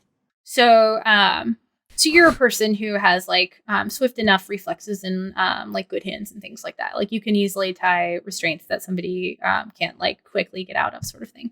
There's not like a rope check, but if someone's like a sorcerer with like a 7 dexterity, then it might be easier for them to get out of, kind of thing. Is what I was thinking. Swiftly take the time to restrain him. And you start rifling through pockets. It doesn't look like he has a whole lot on him, like on his person right now. You do find 6 gold, 10 I'll add that to my copper, bag. and 2 silver. Okay. Go ahead and so Bear starts rifling through pockets. The money is easy to find. You can make an investigation check, Bear. And as you see Bear kind of rifling through pockets, you can either also rifle through pockets or you can help Bear rifle through pockets. Cookie, up to you. Well, Bear rolled a 19 on investigation. I think Cookie's just gonna let her do her thing because she's not really interested in robbing from Fren. But once she's done, and Bear like stands up from like crouching over his body and stuff, she's gonna run up and give Bear a big hug and be like, "I missed you." Bear's gonna pet Cookie on the head. Okay. So as you're rifling through pockets and kind of patting him down really quick, there's like the jacket right, and then there's the like vest under it, and the vest pockets are empty, but you feel something on the inside of that. You open up the vest, and there is what looks like a smooth side, but as you feel the lining, there's like a little bit of like a tiny opening there, and you reach in and you find it doesn't look like a key, but it's the only other thing on his person, and it is just a small gold not made of gold, but gold-colored rectangle. Nice. That's just, it looks kind of fancy. It might be real gold, like who knows actually, but It's shiny. But it's just I'm just the grabbing only it. other thing of note. It's a shiny. Okay, Eat it. sounds good. So you grab that, pocket it, stand back up. Cookie throws her arms around you, and this is the first time you've ever seen, like, you saw Bear's transformation earlier, but this is like the first time you're getting to like interact with them. So Yeah, because we had our little crowd surfy moment, and then we pretty much had to part ways exactly after that. So this is definitely like the first like one-on-one quiet, time moment Cookie has had with Bear since the transformation. Yeah. So she pats you on the head. Yeah. What do you two do after this touching reunion? I guess Cookie would just look back and be like, I have so many questions. Well, I don't know a lot, but what do you want to know? You're like, you're not a bear? I'm a bear. I'm bear. Yeah. I don't know. You're just bear in heart. Well, she looks down and she does see bear skin. It's just her clothing. Bear skin. Bear? Like, huh. I see bear when I look at myself. Bear. I don't feel any different.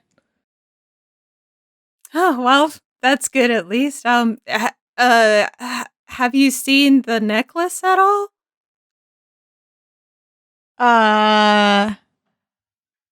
No. I saw a lot of stuff, but I don't think so. But Bella went somewhere. Okay. So maybe Yeah, it's like, maybe she's, where is Bella? I don't know. She went with some guy. Okay. She's doing stuff. I don't know. She met a guy Some and ditched guy? me. Some guy, yeah. Okay. I asked him to arm wrestle and he said no. I already hate him. Yeah. Okay. Bella, you hear the voice of Cookie and of Bear from behind the door. Oh, after he pushed me back? After he pushes you back, you're hearing the tail end of this conversation. Oh, okay. Then I'll very quietly say, hey, those are my friends. I think we can go out. Make a persuasion check. Oh, I rolled a 23. All right. He looks a little, he's been kind of taking charge this whole time, and you can tell that he's enjoyed that. And there's a moment of like scrutiny when, it's not like he's bothered by you making a suggestion, but more like he's definitely like, trying to judge whether or not this is accurate, or not. And he seems to kind of like raise his eyebrows and peek around the corner and let go of your hand and pull the door back a little bit and do like a after you kind of motion. Then I'll saunter out all confidently. Okay. So you two hear footsteps as you're having as you're kind of like having this conversation. She went with some guy, and then there's like on tile. Oh, hey guys. Like, oh, Bella. What happened? Hey, Cookie, that's the guy. No, he's still in the room. He hasn't followed me We can't as see far him as she yet. described. Also, Okay. when you do see somebody walk out, if they do, you're going to see a very tan looking person with blonde. Yeah, he curly changed hair. his appearance. Yeah. Oh. Yeah. Never Mhm. mind. That's a new guy. She already ditched the first guy and met someone new. What'd you do to that guy? She's that person you have to follow around at the bar and be like, "No, honey, come back to the table." No, I'm kidding. Just friendly with everybody. Like, you don't know this person, hun. I left with this one guy, but I met someone new in the collection, and he's got curly hair, and I'm really into him now. After you have a few exchanges, you do see Cookie and Bear. You do see the head of someone poke out. This isn't who you saw earlier, Bear, but it is a person that she's with. They kind of poke out and look at the two of you. So Cookie asked Bella what happened, and then she kind of notices the head, and she's like, who's that? I look and see him. Oh, he's cool. Don't worry about him. Okay. The Bear said that she hasn't seen the necklace. Have you? I have the necklace. Oh, good. I was just, it's like I've only been down this hall and in a room down there, and I haven't even looked for anything. So, Oh, yeah, no worries. We just need to leave. oh, okay. As quickly as possible. And I'll take off the sickle off my belt and I'll just hand it over to Bear. Like, hey, this looks cool, right? There's like drops of water along the edges of the sickle. One drops onto the floor, and there's that kind of like water drop sound, and there's some crackling energy around the edge of the sickle. She hands it out to you. Oh, so I'm guess. Sparky. Pretty. I'll take it. I love it. What were you saying, Karen? So you managed to take some other things, I see. Oh, yeah. Yes. All of it, actually. It's all gone. We need to leave. All of it. We need to leave. Oh, okay. Very quickly. And with that, he kind of he's turned away a little bit from the three of you, and he says, "Yes, I don't know how much of a fight you're prepared for, but I hope it's one at all." And turns his body in a way that the two of you, Cookie and Bear, don't really understand. But Bella, you know that where he, like the way he looked previously, the scepter was kind of poking out of the top of that bag that he had. And he turns where that side of his body is like towards the door, and then he pulls it. And it opens. We're following him. Oh, okay. And with that, Okay. we will switch back to Fergus and Morthos. Fergus, you're reaching into this empty space where this person disappeared from, and you call out, and what did you say again? Hello? I haven't done Fergus voice in a long time. Are you doing a voice as a guard though? That was because I feel like Morthos is trying to or something. That's why I haven't done the like, hi guys. I feel like Fergus would try and deepen his voice more because I feel like, deep voice kind of feels authoritative. And Bryce cannot do... Bryce struggles to do Fergus. Bryce cannot do farther than Fergus, so you would just have to take Fergus and deepen it more. We will imagine it's... I'm not good at voices, don't worry. Hello? That's probably not it. I don't... That's fine. It sounds like Fergus. Imagine Fergus saying hello. That's what you hear. Just like a second passes, and you see a very angry looking Stacy, kind of like the head emerges from the wall again, and she looks at you two and says, "Come on," and kind of like slides back behind it. At that point, I like walk forward while it's still kind of like I pull my hand back a little bit, but enough that it's like kind of more further forward, so that if there was something weird, only my like hand will get messed up by it first, rather than I'm hand on Fergus's back, pushing him forward, but like Okay. like you're going first. Okay. So you both, Fergus, you reach this, and as your hand passes through, before you've seen illusions, you remember one in the forest. And usually once you've kind of touched it, I think in the forest, I did the exact same thing with the one cave where I was just kind of like, so your hand passes through it, and unlike the other ones, you don't see through it, and there's like texture, there's like substance to this. It's almost like there's a thick feeling like passing through like water or something almost. And it's a little cold, and you emerge out the other side, and you look like you're in like a room with a couple of tables. It's like, it looks like there are like cubbies and like almost like what we would see as like lockers on the other side. Like this kind of looks like what you would think of like as a break room, where people can like who work here perhaps can store their belongings and sit and like have lunch and stuff like that. And there is a door to either side of you. Stacy is already like looking around and has like made a beeline towards this very like vaultish looking door. It's like big, thick iron and steel kind of thing to the side. And she like takes her big like gauntleted fist and beats on the door. and yells inside, "What's going on in there?" And like Morthos, you're kind of like emerging through this like cold, soupy space. Right, like as she's like banging on the door. How do you react? So wait, that's my cue. Does the door does the door look like a vault door or just like a door? It looks like a very heavily reinforced door. Okay. It's not like a classic like big metal has like a big dial on the center or anything like that. And she seems to be talking to someone or trying to talk to someone on the other side. You hear like an older, kind of more aged voice, kind of crackly a bit, kind of call out, What do you want? We're busy in here. We're having a party. You weren't invited. Do you think that's Stacy's mom? She's got stuff going on, you know? We've just got a lot going on today. Stacy calls in again. Is there not trouble? And she kind of like looks back at the two of you. There's not a robbery? Oh, well, not that I know of. No one's been back here yet. She's like, open up. I need to check.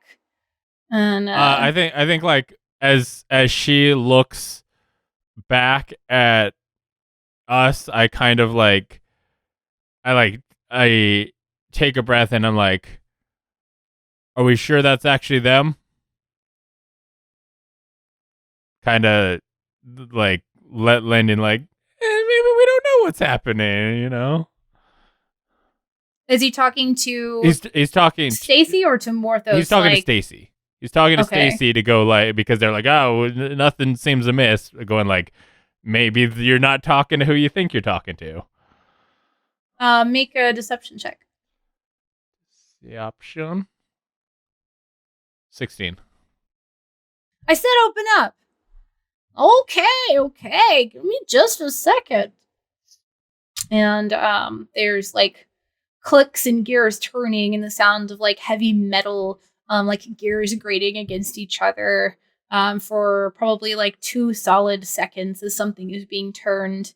And the door kind of like slowly pulls open. There's like the release of it being like flush against the door, and it slowly starts to open, and Stacey reaches up with a hand and pushes it rather forcefully, and you see this this halfling woman on the inside. She's got gray hair and it's kind of curly and there's like stray pieces falling, but the rest of it is pulled up into this kind of like messy bun that has like a pencil stuck in it, and she's got these like spectacles on her face, and she's got like a big warm shawl wrapped around her. And you can see like a chair in the back with a desk, and there's like a blanket over the side of this wooden chair that's by this wooden desk. And she just like kind of like stumbles back a little bit, like the force of the door being kind of like pushed open, and she looks rather confused. I've been in here for 97 years. No one's ever come to check on me. Like, what are you know you're not supposed to come back here. And Stacy says, well, the city guard seems to think we're being robbed, so Fergus kind of like looks around and like, where's the vault? So if you look into the room and you move to kind of see more of it, because the door again pushes inward, so you can only kind of see the right side of the room, where from where you're standing you can catch like another edge of a desk, like in the far right like line of sight, and then you see the one on the far side. So are you like making your way into the room? Yeah. Because all you can see right now are these desks. Yeah. If you take a few steps in, and you can too, Morthos, Okay. behind the door that's like blocking vision of the left side of the room, there is a larger, kind of more of like a portcullis looking door that, again, very heavy, very reinforced looking door, that seems like it almost like lifts upwards. I want to cast thaumaturgy and create like a crackle, like a cracking kind of rumbly sound from that area, but it's verbal, right? So I don't know how to do that effectively, discreetly. That's fine. In this moment. So I'm going to pause you for just a second because I knew I had made a map and I couldn't find it. Okay. So let me move you over. Oh. Okay. So We've come through the bottom wall. Yeah, you came in here. Let me do the reveal areas. The hallway is where like the cashiers were, and what is marked as a door was the wall with this like guard in front of it that you couldn't see very well, and so it revealed. Okay, so we went through that door wall. Yeah. Okay. And you see like this, and she was standing kind of on the right side, and this is the door that she was initially banging on. This is where you entered, and you saw the like kind of tables in front of you, and she was over here on the right side, and the conversation at the door was here. It's like me this whole time I've been like, where the hell is that map? And so you walked in, and you could see these two desks, and now you see this really kind of like sturdy looking, more portcullis-y reinforced door. I mean, both me and Morthos, I think, would clock that as like, this probably seems like the vault. Or at least, the next barrier. So Yeah. at least, the rumble has to come from there, Yeah, right? so I think I'm going to once again trigger Rascal to bark. Kind of, he's kind of using that as like kind of like Rascal's barking because there's bad guys over there, and it's all a deal of like signal.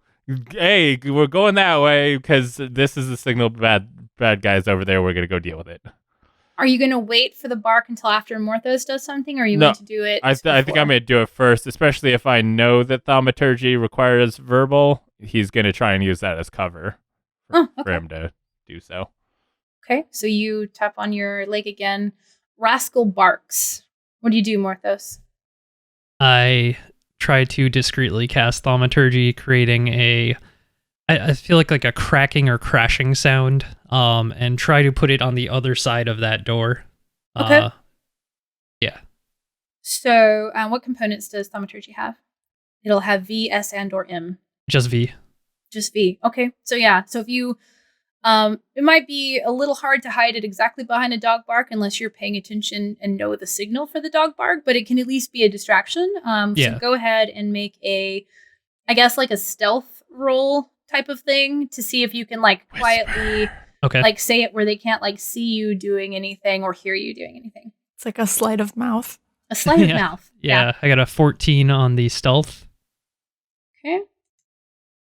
This is what I say whenever I'm trying to detect bad guys. This isn't thaumaturgy. This is my other spell for detecting bad guys. It's like, yep, they're definitely over there. Okay, so you make like a rumble and like a you said like a cracking sound, right? Yeah. Okay. So at this point, Stacy looks towards this like portcullis looking door. It's not as big as a whole portcullis, but it definitely has that sort of like look to it.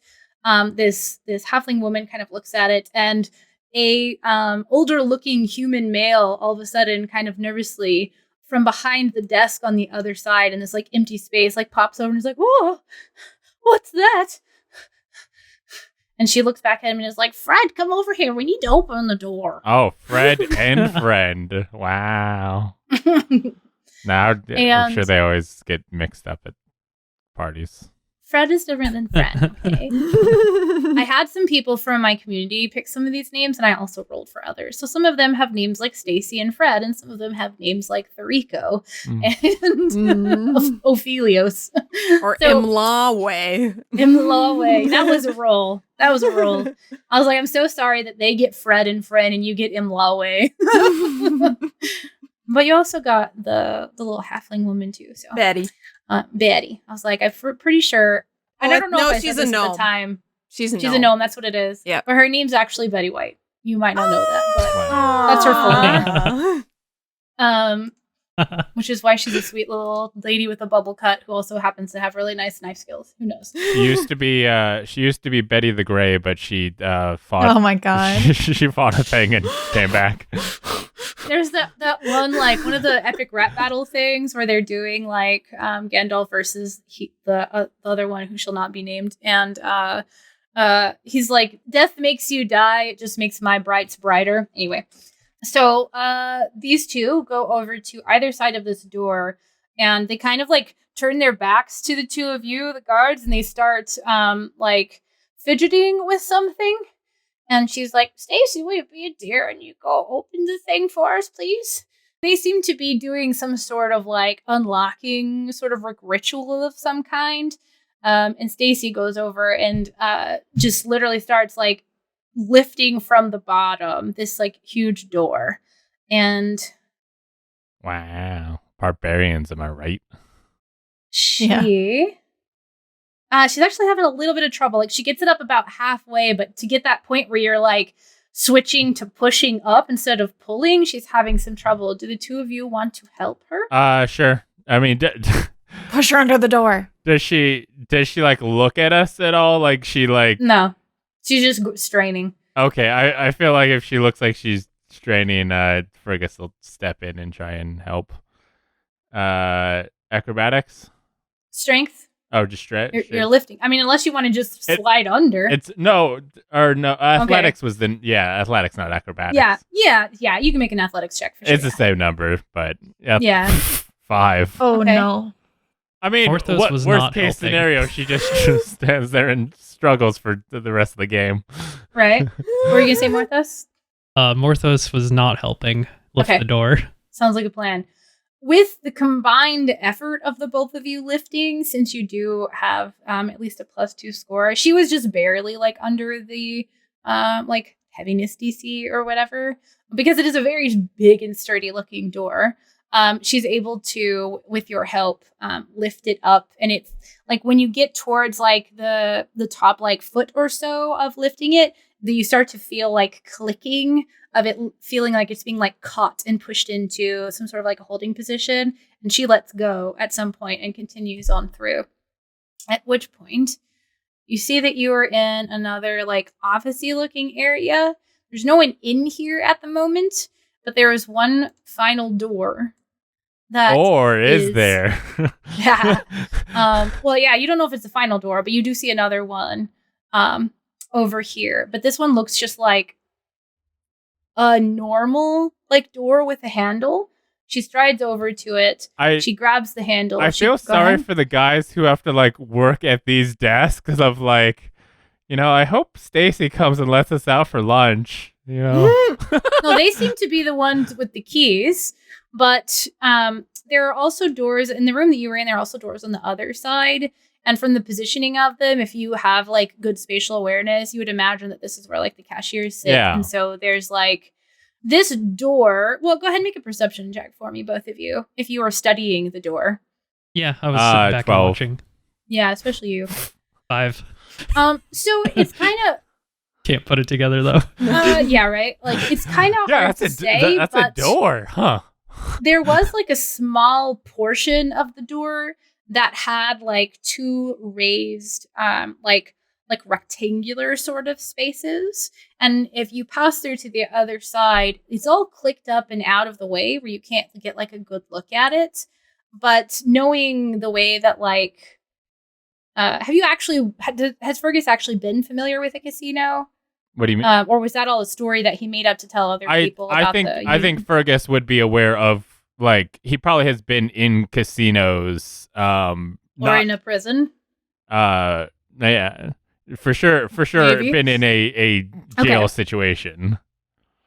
So it's entirely possible that those things were some sort of way to like pass small amounts back and forth that were too small for like a typical person to fit through, but coin could be passed back and forth and such. So Stacey strides over to this door, grabs the handle, tries to turn it. Nothing happens. She looks back frustratedly at the 2 people in the other room, and the human man, Fred, kind of like scurries forward, looking a little like incredibly frightened. Not even a little. He looks very frightened, and he pulls out a very traditional looking key, unlocks this door, and takes a step back. And she swings that door open. Hallway is revealed with another door. See, it wasn't the final door. Yeah. Stacey kind of like, at this point, she like throws up her hands in frustration and looks at first to Fred and then at the halfling woman. And she also kind of like winces and starts scurrying forward. And she starts to proceed down the hallway. I feel like as we're kind of like making our way through, Fergus will kind of keep like every so often kind of signaling Rascal to like bark more further, like keep it like, hey, the signals are still there. It's just farther back now. Mm-hmm. Not like, oh, everything stopped as soon as you let us through the first door. Mm-hmm. So, in that case, as she kind of like scurries down this hallway, she's going to reach up and touch the left side of the wall. Go ahead and make Stacey is the one that immediately followed her, but if you two are following in pretty close pursuit, then you can both make a perception check because she's very obviously like reached up at the wall. It's going to determine what you can see that she does. 15. How wide's the hallway, or how big is it? Like full size? Like we'd all be able to. It's 5 feet. So, like, if you were in combat, it would be single file. When you're not in combat, you can kind of share space with people you're not and like crowd. Arms out. Yeah, you don't have like a shield up and a sword out or wands and spells and stuff. But it is considered 5 feet wide. Okay. Yeah, I guess I'll try to see. 15 as well. Nice. So you both see her reach up. She traces her line or her finger across the line of a few like bricks in like the mason work. And she makes a symbol with her hand and then outlines another one. And then she pushes into a third. And one of the bricks, like normal size looking bricks, kind of like comes out of the wall a little bit with like a grinding sound of like masonry. She pulls that back to reveal like a hollowed out portion in the back and pulls out this like small rectangular, like it almost looks like a piece of gold, like a gold bar or something, but very small and thin. She pushes that back in, but not all the way into the empty space in the wall. She holds it up to the door. And unfortunately, because she's a halfling, she can't really hide this with her body. So like up above her in the air, she like presses it to the door. And she moves it in a pattern in different places in like a small space. So you see her quickly kind of like down, right, up, down, left, up, down, something like this. Like and Diagon she's Alley. like touching several points. What'd you say? I'm sorry? Like Diagon Alley. Maybe. I don't know. I've never That's seen what I it was thinking or read it. too. Oh, it's Harry Potter. Up, Oh, down, yeah, so down, I don't know left, anything right, about it. left, right, BA, start. Yeah. I should have done that. And she was like pressing different points too. And when she like seems to complete this sequence that like for being kind of like old and a little like confused as she was acting earlier, this is like very quick, graceful, deft hand movements. Like this is either very well known to her, very rehearsed, or she was just scared earlier and is a little more capable than she initially appeared. There is like a soft click, and there are a few other sort of like noises that are a little unfamiliar, maybe like a whir kind of to it. And there is a release as like whatever force holding the door in place. There's not a visible handle, kind of releases, and there's like a bit of movement to the door. How sturdy does this door looked? Make an investigation check. 16. At a glance, this doesn't necessarily look like a metal that you are familiar with. As it moves, you can't gauge how thick it is. It is very smooth, like remarkably smooth, like what we would consider to be like machine-made smooth. It's a little bit shiny and almost like reflective, where like not like a mirror, but you can kind of like see like the light reflecting off like the people in like the shine a little bit, if that makes sense. And as it moves, there is no noise. As she has kind of been doing that, he looks at Stacy quickly and goes like, is this it? And kind of like starts reaching for his weapons. Are you trying to act as though you're like spurring her on to fight whoever's inside? Yeah, well, I'm kind of like looking at her for like confirmation of like the bad guys are in the vault. Do we need to get ready to fight who's vault. Like, is this the vault? Because if it's the vault, we need to be ready to fight them.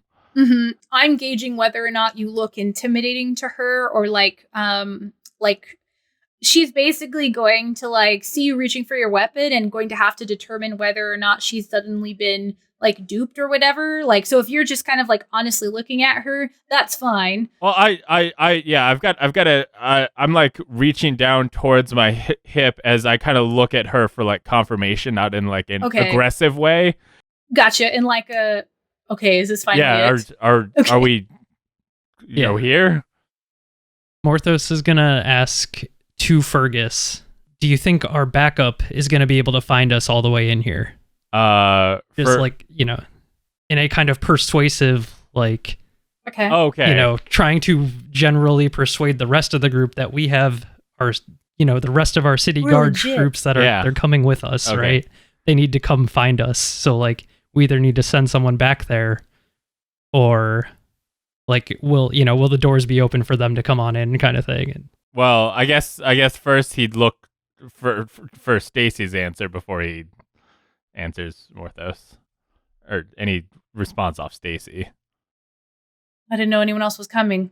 If they know, no. So does Stacy answer my question of like, of is this it? And then, well, you asked 2 questions in quick succession, so she's first answering. I didn't know anyone else was coming. Okay.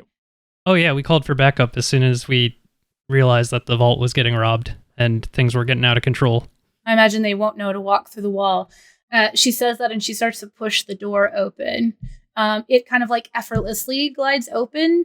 As it turns, it looks like this is probably a really, really thick door, as you start to see like the side of like the edge of one like revealed as it like turns on this hinge. Completely quiet as it opens though. And what you see before you is walls lined with golds and jewels and gems and trinkets and things on like piled in stacks on like tables and crates, and open crates with just riches in them. The instant he sees literally a sparkle, a little like hint that the door is opened and this is the real one, he like quickly with one hand taps his leg to signal Rascal to bark, and in that same moment starts saying the incantation for Fog Cloud to try and fill that room with fog so people can't see what's in there. Okay. What does Fog Cloud have for components? Verbal and somatic. Okay. So you're hoping the bark is going to cover the verbal, right? Yeah.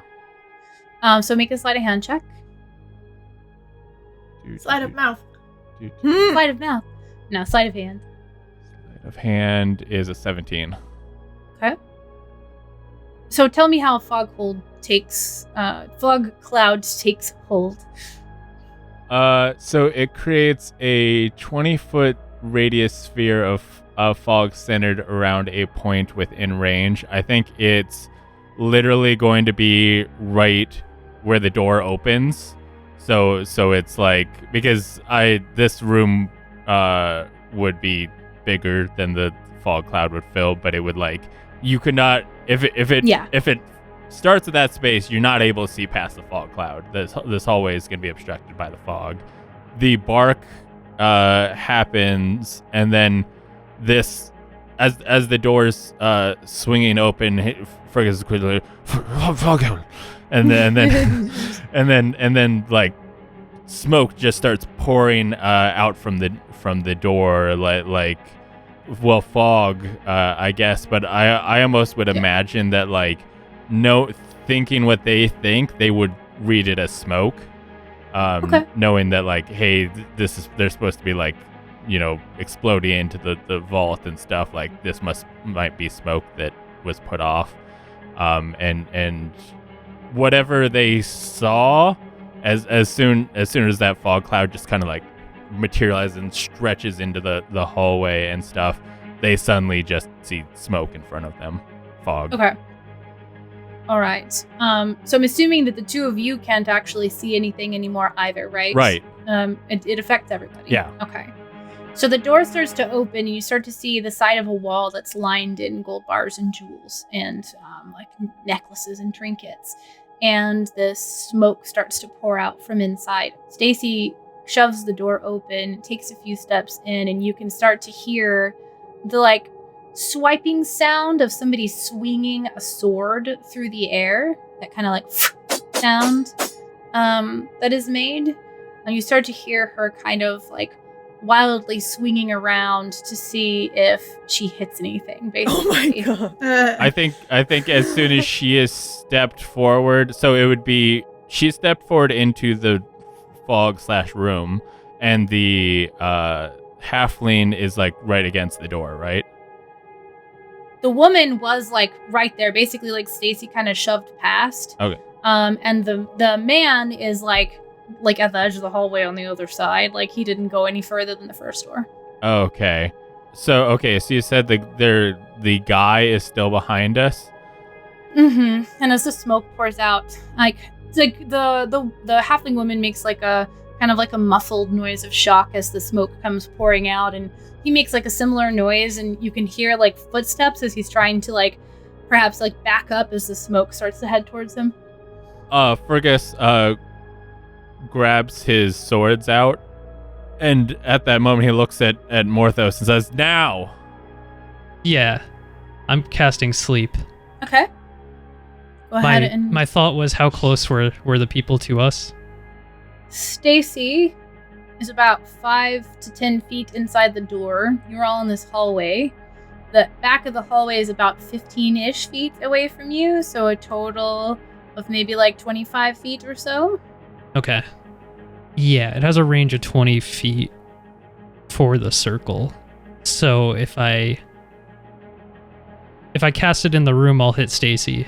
But if I cast it in the hallway, I'll hit all three of us. Well, can't you? Or if I cast it centrally, yeah, can't you? We're kind of stuck in the middle. Can't you play? Well, if you ignore the guy behind us, can't you place it where Stacy and the halfling are in the circle, but we're not? Yeah, I think so. Towards the back of the room there. That would, right? Yeah, you can put it at a space out of range that you can't see. Now, if the spell says that it can't go through like walls, you couldn't put it outside the room. But if it doesn't say anything like that, then you can pick a point far enough away so as not to like encompass the two of you. So that's easy enough to do. Some guy like outside falls asleep. Yeah. The room is 25 feet around, so you could easily like put it sort of like in the center of the like central-ish area of the room so that you get I need the it to edge be here. We're 20 feet away. Yeah. Yeah, that's fine. Okay. What's the range on it? What's the casting range? Casting is 90 feet. Yeah, it's easy to do. Okay. Okay. So I think with sleep you need to roll hit points to see how many people are affected. Yes. 5d8. Ooh. Oh! Is that max? 31. That's the it's almost. You rolled 2 8s. Yeah, 2 maxes. 7, a 5, and a 3. Oh my goodness. Okay. 31 on the 5d8 for sleep. So the two of you hear the sound of somebody slumping to the floor on the left of you. It's a very light sound. They must not have been very heavy. And within the room, you hear kind of like a groan and a few staggered sounds. And then like the sound of a body hitting into like carefully stacked coins, and coins like clinking down around everywhere and like falling on the ground and like general commotion. With that, Fergus, God, I'm not sure what to do about that guy behind us. We're not in combat yet, right? So No. Technically, nobody knows that we're not on their side. in that case, can I, because like actions, right, are very combat oriented. So like, could I then turn around and cast charm person on the guy behind us and reference like the robbery that's going on, and like, you better get yourself somewhere safe. Well, yeah, do we absolutely. need charm person to do that? if that's what Morthos wants to do, you can absolutely do that. Yeah. I mean, I could otherwise try to persuade him, I guess. Yeah. Yeah. I don't remember how persuasive Morthos tends I'm very to be. persuasive. Yeah. Okay. So you can try to just make a persuasion check. If you want to charm them for extra effect, you can. You know that, I think, unless I'm remembering wrong, by the end of the charm, they might know that they were charmed. Yeah. So you could try Yes. that. Like, more of those could try talking them into it, and then if it doesn't work, could try charming them, because Okay. that will get them away. That kind of like clues them in that something nefarious is going on. So if you want to just try to persuade him first, you can. But what do you say before you try to do that? It sounds like things are getting out of hand in here. You better get yourself somewhere safe. Our backup should be here in a couple of minutes. Maybe go get them. Oh, okay. And then I got to roll. Yeah. 13. So not great. But good enough. You hear like the muttering, like he says something along the lines of, "Oh yes, yes, yes," and then you hear like shuffling feet. You can't see what's happening because there's a fog cloud everywhere. Okay, so no one else is round. The two in front of us are As far as you know. okay. I think at that point, Fergus kind of looks at Morthos and just goes like, "Watch behind us," and he makes his way forward. He's going to try and find the halfling in the fog. Okay. How do you try to find the half? Just like gently like feeling around. Okay.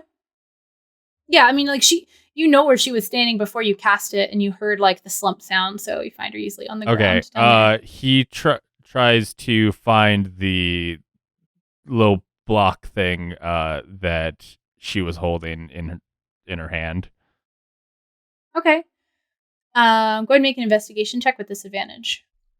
9 and 18, so 9. Okay. You feel around on the ground around her, and you don't feel it. You kind of like gingerly pat around on her person, and her pockets seem to be completely empty. Okay, at that point, Fergus kind of like very gently picks her up and kind of like lays her on the other side of the door. Like inside the area with all the money? Yes. Okay. As you're picking her up and your arms kind of like sliding under to lift her, you feel something sharp. Not like knife sharp stab you, but you feel like the edge of something like graze against your arm from the floor.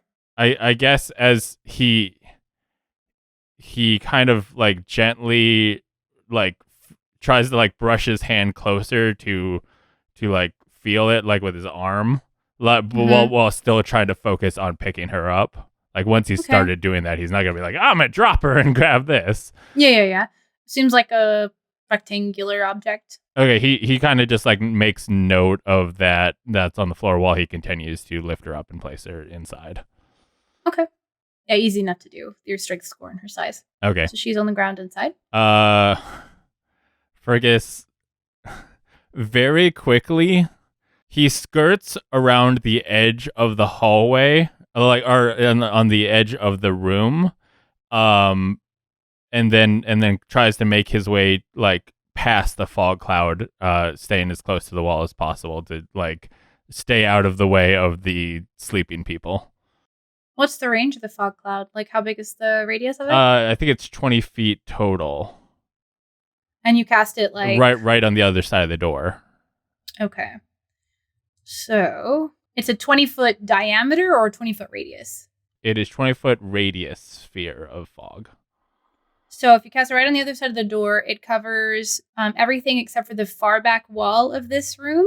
Okay. And it goes out to just beyond the door of this room. Okay, that's way bigger than I thought it was. Cool. Then yeah, he kind of skirts his way towards the very back edge, where he can kind of see the gold, finally see the like big mess of money that they didn't really organize. They're just like, hey guys, we need some more gold. Okay. I'll grab from the big pile of money. So what it looks like is that the walls are lined and very stacked, and there are mostly like bars, and there are some coins, and then there's also like chips and things like that. And then Okay. out on the tables, there were like prepared amounts that were like set aside, where if they're like, okay, I need this much change, they could like grab a specific like section of like coins. But since she kind of like stumbled forward and fell into them, there's just like a splay of coins now. Okay. But you didn't get to see the room very well, so how are you moving forward without tripping yourself? I would like to know. I mean, I'm basically like moving with my back to the wall because like I'm like constantly like feeling like wall. So just moving slowly. Yeah, I'm just Gotcha. like slowly skirting around wall, constantly touching wall. Okay. What are you doing, Morthos? Where is the closest gold? The closest thing would be like the walls over here. Okay. And I wouldn't have necessarily seen that before You would have seen the like fog. as the door kind of opened, you would have seen a little bit of it before fog started coming out. Okay. Because I know Fergus said, like, watch our backs. I think Morthos is probably trying to at least skirt to the closest wall and just, grab as much as he can quickly Okay. and throw it in his bag. Make an acrobatics check. 18. Okay. There were a couple He's of times very where you were ready. almost about to step on someone or trip over them, and you either stop yourself or you catch yourself or right yourself, what have you. So you're creeping over to the wall. It looked like Maybe on the right or you could go to either wall. The door opens inward, so you'd have to go around. Yeah. But Fergus is definitely skirting the wall on the left. okay. on the left. Okay, so then you're going in. Well, he can. So Yeah, he wouldn't know. I would presume that Yeah. he saw me. He saw me go into the cloud. Mhm. But Well, he saw the cloud billow out because you guys were in the hallway. And Yes. we were The cl- standing like the cloud yeah. billowed out and filled that space as soon as you Yeah. cast it. So neither of you have seen anything that's happened since the moment that has been cast. Okay. It has been like casting spells. So even if we're like- standing like yeah, I would assume You it know, says this we're far away, the we can't fog really- cloud says we're heavily obscured. So I would figure if we were standing next to each other in this like tight hallway, we would have at least been able to be aware of each other up till the point we started moving Yeah, apart. you would have seen like a dark shadowy type stuff, but the minute you were more than 5 feet away from each other, complete loss. of Yeah. visual So, sight. but he would have known. I communicated he to knows him. that you went into the room. Yeah. But that's all he knows. So yeah, he knows what I'm doing. He wouldn't know where I went after that, but he does Yeah. know that I am going that way. Well, he knows that you went into the room. Yes. That's all yes. that he can know. Yes. So yeah, I'm trying to get in to the closest point of gold or valuable and just grab as much as I can as quickly as possible and turn around and go back to the hallway. Okay. Let's make a retroactive perception check to tell me how much you could see about what the gold on the walls looked like. Okay. 16. Those are big bars and they are secured. So the closest point of like loose things that you Accessible. could grab are going to be either the back wall or the things kind of in the middle that you heard Okay. crash when like Stacy presumably like fell into or on them. Okay. Mhm. I guess then I would have tried to Head to during the middle. crash, right? Yeah. Like I'm able to tell that there is loose stuff there, Oh yeah. and so knowing that, kind of work my way in and try not to fall or step on somebody while I'm doing that. Yeah. Okay. Yeah, and you did a good job of making your way through there. So Fergus, what are you looking for when you get back here, just to take a look and see how much you can like nab? Yeah, right? Fergus is doing essentially the same thing of he's made his way back and he just wants to very quickly just grab like a pocketful. Okay. Yeah. What kind of storage do you have on you? Like you have your backpack, obviously, Yeah, and like your pockets and stuff. No bag of holding or anything. No, nothing like that. Okay, gold's pretty heavy.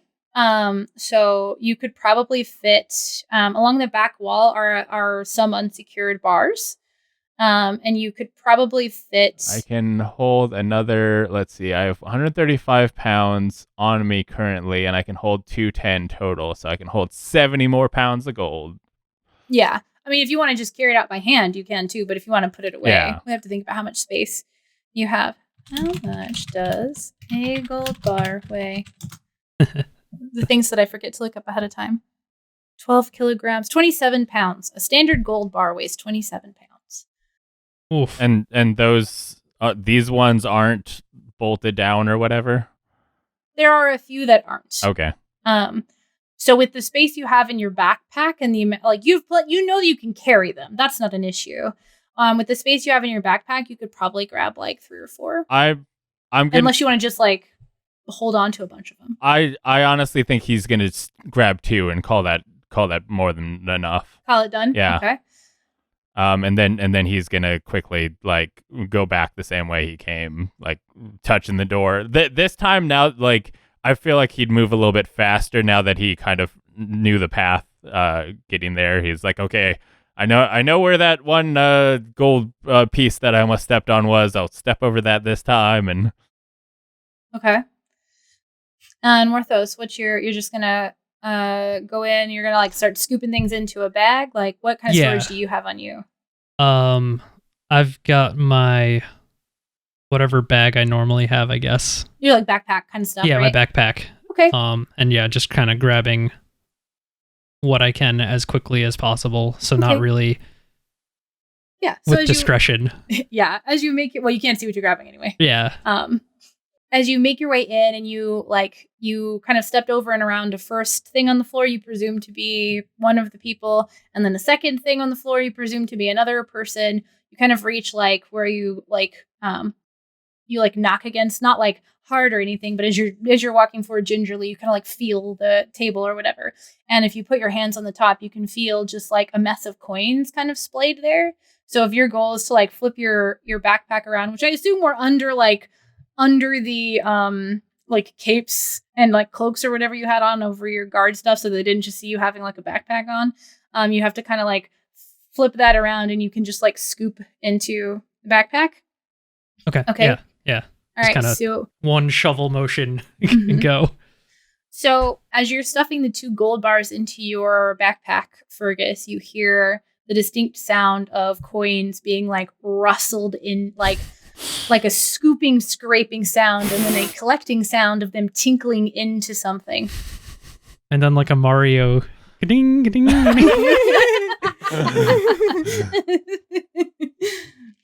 Mm-hmm. I think he's not gonna say anything because he's trying to be as quiet as possible, but he definitely is like he grabbed the 2 bars and now he is moving back out the way he came. So presumably if Morthos is as close in as possible, he might presumably hear me coming back. Okay. How long do you make sweeps into your bag, Morthos?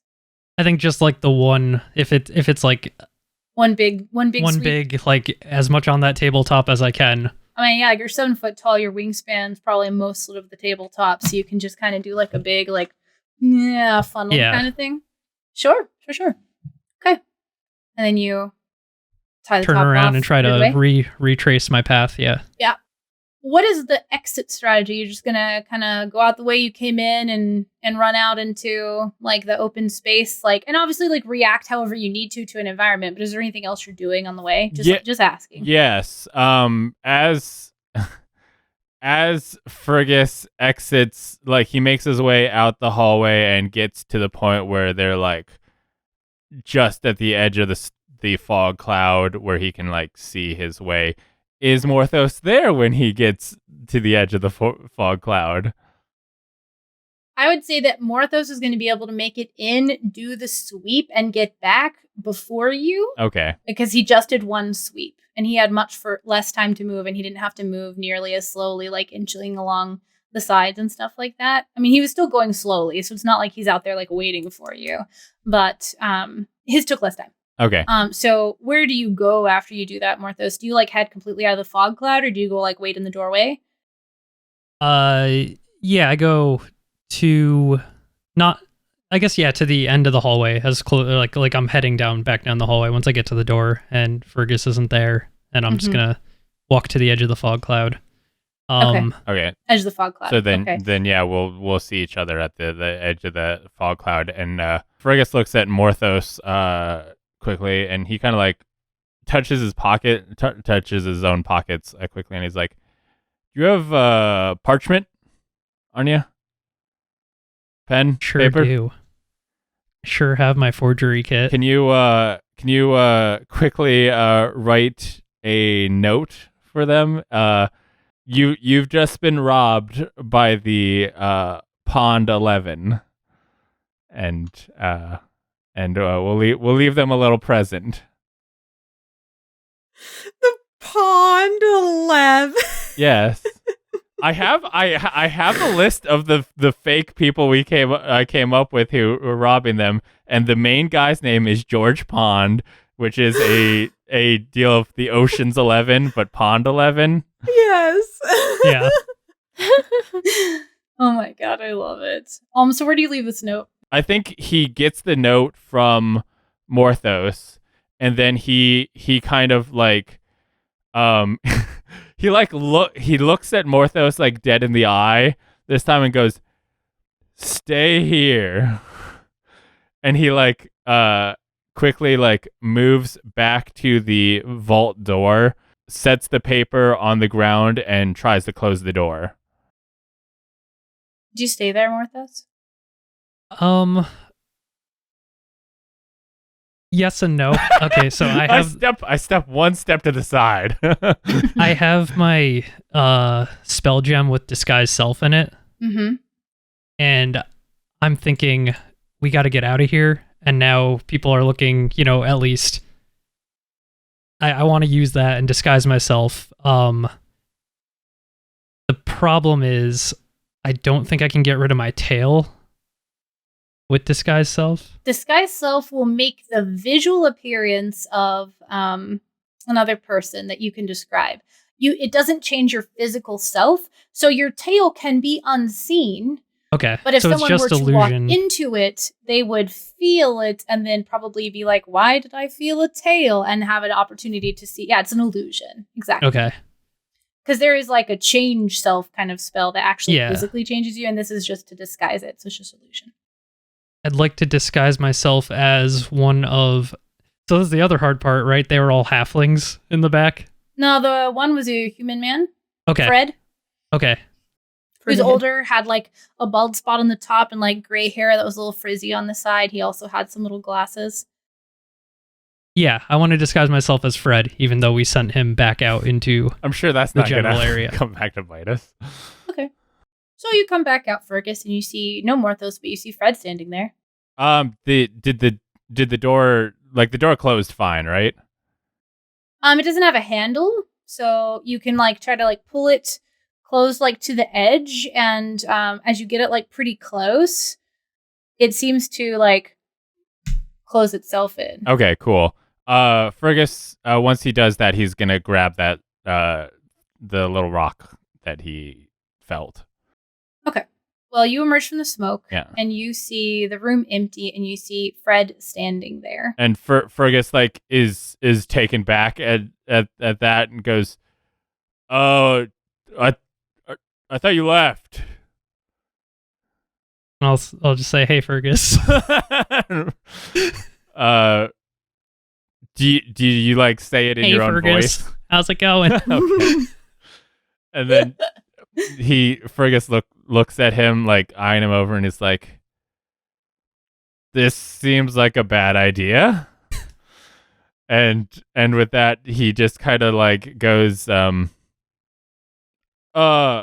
wait, message, right?" Yeah. Like Fergus is saying that to Morthos because he has told him what spells he knows. Can you contact the other, like, Bella and see if how things are going? Probably not if she's not in range. What's the range on message? 120 feet, but I don't know her position. You would know roughly. I believe the spell or the cantrip says you pointed a creature you can see within range. Oh, okay. So you also have to point, I believe. if you Okay. It read. says toward a creature within range, so like, Oh, you don't have to see them? yeah. Okay. You point toward a creature within range? Yeah, and you can cast it through solid objects if you're familiar with the target. Okay. So if I knew where we were positioned, I could point to where I think Bella is, which is 2 floors above us. Okay. But that might just be lost in the dark somewhere. So we'll hold that thought. And we'll come back to the gals. The Gal Pal adventure. Hey. So you're staying there. You have like briefly rejoined and introduced vaguely Bella's new friend to everyone, or at least whoever this person is. Oh yeah, definitely Bella's new friend. He's mine. Her special friend. My precious.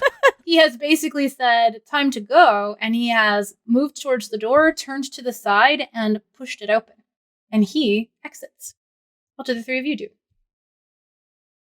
All right, let's go. Yeah, I'm following him. The door that leads like out to the casino? Okay. Mhm. So we'll switch. Yeah. We'll switch back over there so you can see what's going on here.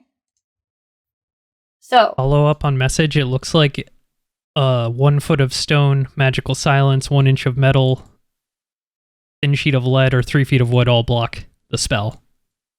okay. And I don't think it can travel. Like, it says it can go around corners and stuff, but I don't think it can go around corners and still count as 120 feet, right? Yeah, and there's too Yeah. much stone. I Yeah. think you would know Okay. Yeah. between here. So he swings open the door wide, making no attempt to like hide what he's doing. Of course, he's disguised, right? So that's not necessarily like out of character or whatever, or not like a poor decision, I should say. And as this happens, you hear like a confused like what of someone who sounds very ill, and you see him like look over and down at someone and smile and just push. And you hear the sound of like, you know, like metalish armor, how it like clacks against itself, like the sound of a lot of that, like perhaps somebody fell over, and then a grunt. And he turns around and looks at the three of you and says, well, maybe I'll see you again someday. And draws a sword. Starts to walk. Run, really. Starts to run. Doesn't look like he's waiting for you. Just kind Hi. of taken off. All right, well, I guess we should make our way out. I don't know what's going on with Fergus and with our other team. I know some mates. people that might carry us out.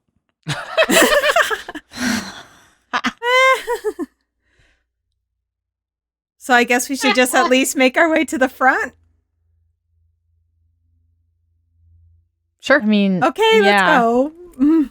However, that gentleman did make it sound like we are going to have a struggle getting all of the items outside. Possibly. How many items do you have? I think you were able to kind of shove most things like in pockets and backpack except for the sickle, right? So the only thing visible is the sickle. A few. Okay. Like, I have a bag of holding. Do you want me to carry some? Oh my god, wait, does that work? Would that puts it in a pocket dimension, doesn't it? Yeah. Yes. May I borrow that? How big is this? It's like, I guess discreetly put it in right now since the door is open. It's bigger on the inside. Like a TARDIS. Yep. Mm-hmm. I hardly knew the sickle. Do you hand it over? Mm-hmm. Okay. Oh wow, I figured Baird would carry it. So I'll individually show, or like, I guess we're discreetly trying to do it, right? So I just won't Yeah. show individually, I guess, but I guess Rico would know that they're being robbed, so it's not like you got away with it scot-free. So, yeah, it's unclear how well hiding the goods is going to help you, but doesn't hurt. So do you just give Cookie everything then? yeah, literally everything that I got from that room is now with Cookie. I think Inside. her intention was to hand it all over, but not like show and tell, I think, was what she Yeah. was getting Yeah. at, like, Yeah. It's like, yeah. we are in the open now. The door is open. Yeah. Yeah. This would have there been are a other better eyes. thing to do when we were back there. Yeah. But I guess I didn't realize he was gonna just dip like that. Nice. Okay, well, once everything's in the bag, let's just go. Yeah, let's see if we can leave the building with that. How do you head out? With swagger?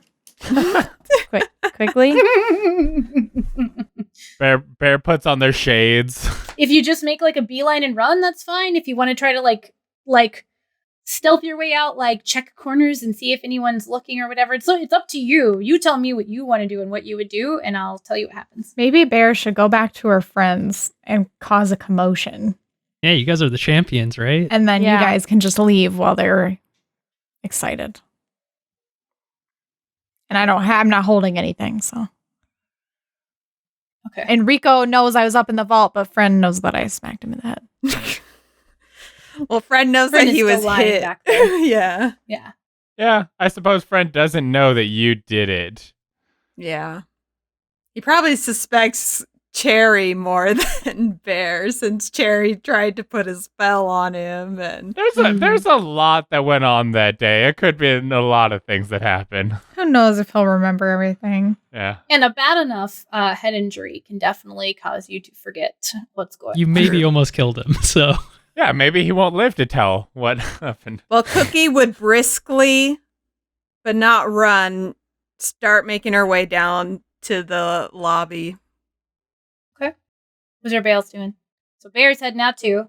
And Bella, you just kind of walking out, like strutting. You said swagger? No, Bear said swagger. Yeah, Bears and swagger. I guess Okay. I would actually kind of go for a little bit more of a stealthy approach. I'm not like full blown spy movie, like stopping at every corner and looking around. But I'm definitely not like just walking. I'm probably like trying to duck in, weave with people and stuff. Okay. Urban stealth stuff. Yeah, go ahead Yeah. and make a stealth roll. Oh, I rolled a 9. Bear in mind, you emerge Bear. and there is still like general shenanigans going on out here. So there is somebody like has been pushed over and is kind of like on one, like they have fallen and they're kind of like sitting on their left hip and their like one hand is on the ground and the other one is like holding their like stomach, and they appear to be sick. So the two of you, Bear and Cookie, kind of make like a beeline out. You are taking a little bit more of a cautious approach, Bella, and after passing by the person who seems to be quite involved in what they're doing, the scene is still generally chaotic before you. There are a few people milling around upstairs, and they have taken notice of something that seems to be going on down like on the first floor. So as you two kind of make a beeline towards, which side do you go down, or do you look over the banister, or do you go straight for a stair? The two that are moving quickly. Cookie would have just gone to probably the stairs to her left. Her left. Yep. Okay, Bear, do you go the same way or the opposite way? Opposite way. Okay, so you two split, go one down each side. There are two people milling about up here, and there is one person over on the the side Bear goes on, and two on the side that Cookie goes on over here. But they seem to be very fixated on something going on down on the main floor, and there does seem to be generally like a commotion. Like there is a bit of din in here anyway from like the little bit of gambling and like the water and everything that's going on. But there seems to be a little bit more like life to it right now, although it's difficult to say whether that's like positive or negative.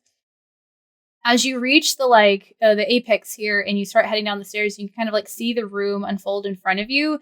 There's like general chaos. Like this table immediately on Cookie's side in the back has been flipped upside down. One of the like automated like clockwork machines has been pulled over, and you can see like in the like wet, gross water that has like spilled out across the floor, there's like people down picking up like chips and coins for where it has like broken and spilled open. There is somebody who is like in the middle of what looks like a fight over at this table with somebody else. Like they've like pushed someone over a table and they're like grabbing each other. And there's a crowd of people over here that seems to be circled around somebody like at the bottom of the stairs here doing something. And Bear, like in the middle, it looks like there's another 2 people having like an argument, and this table itself has also been dumped upside down. Jeez. And the person that was working at that table, because there were a couple of them that were open, Scabs. like one of the very few people in like the violet scepter uniform type thing is like cowering at the wall over here as there's a bunch of people like around the ground picking things up too. Oh my gosh. And you all, I the didn't, 2 of you I start didn't to realize head it was downstairs Christmas. and take in this scene as you see the stairs down here, and you see the person, the man that you met with the long blonde curly-ish hair, kind of like looking around at everything that's going and kind of like smiling to himself and continuing on his way. And Bella, you're kind of like creeping around a little bit more slowly, so it's not creeping, but you know what I mean, like moving more slowly and intentionally. So which side do you go down? Do you follow Cookie or do you follow Bear? Or do you leap over the banister? I'm kidding, you don't.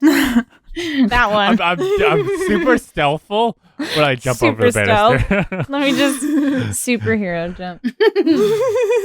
No one will notice. I will follow Cookie, actually. Okay. So you kind of take in all of the same information just a few moments after they do as they're making their way quickly downward. Because of everything that's going on, no one seems to like approach any of you at first. Although there is a moment, Cookie, where there is one person that is like there are a couple of the guards that are trying to like break up this fight, and one of them is trying to like scramble people away from this machine that's turned over, and another one's working on that table and that table, trying to generally like stop people from just like taking everything that they can grab and running with it. And there's one person that's kind of standing here and like watching everything happen and looking a little panicked, and they look up as you're like coming down the stairs, Cookie, and they kind of like lock eyes with you. Does she have like a guilty look on her face, do you think? Or is she doing her best to kind of like be unassuming and look like generally chaos is going on and whatnot? Well, since there is chaos and everything going on, I definitely think she'll kind of have like a slight, like, oh my gosh, what the hell is happening kind of look. But so that's probably what she would look like. Okay, so there's a point as you're like stepping off the bottom of the stairs and like taking all this scene in that you kind of like lock eyes with this person. So go ahead and make a, I would say this can be persuasion instead of deception, because honestly, I feel like this is a perfect sort of example for Cookie to be overwhelmed and genuinely like be feeling these emotions. Because all she's thinking about right now is like, get out of here, get out of here. Gotta get out, get out, get out, get out, get out, get out. Yeah. So persuasion, you said? Yeah. Just to see like what they can read off of their face. 7. Okay. So this person like looks over and they lock eyes with you, and they have like this panicked look on their face as well. And they just kind of like look out at everything. And this is a person that's kind of like newer. And you've like talked to them a few times. But like, they're not like, it's not like Rico who's like been here for a while and you're like good friends with, or whatever. You've like seen them around. And they kind of just generally look like lost at what to do. And then they kind of like look at you coming from like upstairs and like just have a generally like confused look. And then like look away like to themselves like thoughtfully. It doesn't look like they looked all of a sudden like suspicious or like point a finger at you or anything, but they're just kind of like, they see me come up from up there all the time. I go up and talk to Rico all the time up there. So yeah, might be nothing to like, just because they noticed you doesn't mean like it generally is just like a confusing situation. Like if you want to try to like read their reaction a little bit more intently, you can make an insight check and see if you can like pinpoint like kind of like what, like read their body language a little bit more clearly or something, but you don't have to. Like it's not like they can suddenly be like, it must have been Cherry just because they noticed that. And they didn't, like I said, like they didn't like point a finger or like get her or anything like that. No, I think Cherry would just keep going. Probably just be like, this is like probably just maybe indicate like, oh my God, what the heck's happening? And then, but just keep going. Okay. All right. So the three of you are able to make your way through the chaos in the crowd pretty easily. It seems like all of the mischief that you sowed and then whatever additionally happened the few moments it took you to take all of those belongings out and load the bag is a lot. there are times where it's kind of hard to push through the crowd, even because of either two people arguing or people scrambling around and picking up like coins off the floor and things like that. But you do make your way over, of course, to the stairs, and you can head down towards the main floor. So this is about the time that Morthos, Fergus has asked you if you can send a message to Bella. So Bella is in this floor. That would put her at about one floor above you and kind of like roughly in the same area. And you said it was a foot of stone, right? One foot of stone, you're right. I would say the way that this is constructed, it's probably not a full foot of stone because there's like building layers and then like a tile layer. And how much wood can it pass through? 3 feet of wood, 1 foot of stone, 1 inch of common metal. It seems like, just there's like one layer. Is there magical silence, like generally, because that says it blocks it? Well, you would know if there was magical silence because you wouldn't be able to hear anything around you. Yeah. Okay. Mm-hmm. And it makes the area like deafeningly quiet. Okay. So it's like you don't know exactly how thick the floor is, but you know she's either 1 or 2 floors above you, and the only way to know for sure how far away she is to try, right? Yeah. So what do you two can continue your conversation to determine what it is you want to message to try to send to. And it was Bella that you were going to message specifically, right? Yeah, Fergus asked for Bella. Yeah. Okay. So what do you want to say? I mean, Fergus is just going to tell, if he says yes, he's just going to be like, let Bella know we're out of the vault. It's like, we can try. And just like point upwards. E.T. phone home. Morthos. Bella, we got the money. Let's all get out of here. Okay. We're on our. Wait, is that what you wanted, Fergus? Is that? I've got some time here. I can keep going. Like it's a voicemail. Yeah. Do you repeat the message that you just sent to me, and then? Oh, that didn't beep yet. Hold on. You see him talking, but you can't hear the words that are coming out of his mouth. Yeah. So if he wants to tell me what he said, he has to like send the message and then repeat the message to me. But you said let her know we're out of the vault. Yeah, and then so if you did that, then Fergus is like, okay, then if you did that, let's get out of here. We got the money. We're leaving the vault. Is what I said. Okay. Let's all get out of here. So Bella, you're making your way through the crowd. You're kind of making your way down, blending in, like not trying to look too out of place. Doing your best to be like unremarkable amidst the chaos that's going on and react accordingly to everything. And you hear like the edges of a voice. I'm assuming you'd say this in your normal voice. Yeah, right? normal. I'm talking like this now. Bella, we got the money. Let's all get out of here. And it is almost kind of a little garbled, but you do hear Morthos' voice saying something about gotta get out, got it, get out, gotta get out, got it, get out, something like that. Are you familiar with the message spell? You have it too, right? Yeah. Okay, so you would know the feel of receiving the message spell, and you know that you can respond. I would respond with already on it. So after a few moments, you hear a moderately less garbled version of Bella's voice, like a slightly less garbled version because she's not like running and getting close or anything. But basically, you hear like on it. Sounds like they're on it. Aye. And then you communicate that to Fergus? Yeah. Okay. Somebody said they're on it. It was It sounds like voice, Bella. for sure. Yeah. Somebody who sounds like Bella responded to my message I sent to Bella. Super Could be weird. anybody, We're though. at least close. Yeah. Yeah. Whoever received it at least could do a good Bella impression. With that, Fergus just kind of goes, let's get out of here. And he goes, if anybody asks, the robbers got away. And he kind of like smiles as he says that to Morthos. As he like makes a step outward back the way they came. Okay.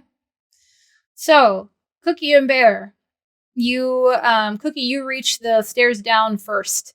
You are the first to enter this one of the adjacent lobby-esque type areas, and you can still hear the chaos of the crowd that had carried Bear in victorious.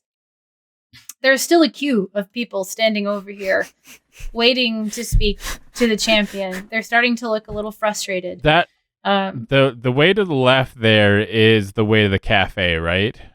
Yes. Is there a bathroom on this floor? Not on this floor. Oh, I figured there would have been a bathroom near the cafe. Okay. Well, the cafe, there's like, if I remember correctly, the cafe had like some stairs. Yeah. Like you go into like another room and then there's like stairs up to another room and then stairs up to the cafe. So it's kind of up. There is one in like the cafe, but there's not in like this other room right over here. Maybe I misunderstood. How well, but this is Cookie right now. Yeah, anyway, so yeah. we'll come to you in a second. I was just trying to plan my move since we're both gonna be making our way to this floor. Okay. So, Cookie, you see the queue of the people still standing here. This immediate area does have like people in it, but the majority of the noise and like the chanting and general like buffoonery seems to be coming still from around the corner. So you can make your way through. And although you see people, a few people that work here, and there's even like a guard that kind of is standing in this general area looking bewildered. There's another one talking to these people in line, and they look bewildered as well. No one seems to take too much immediate notice to you. Okay. Bear. Okay, go ahead. Yeah, go ahead. Well, can I see if Rico is around? Make a perception check. 24 nat 20. Ooh. You do not see him, but you hear his voice coming from this hallway. Okay. Saying... The hallway where the tellers are and stuff, yeah? Yeah. Okay. To close up. Close your windows. Close up.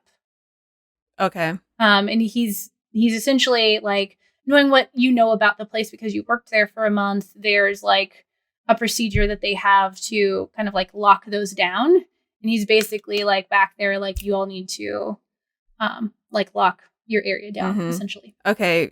Cookie's definitely going to be actively avoiding him and try and stay like as hidden in the crowd as possible and make her way to the main entrance to get out.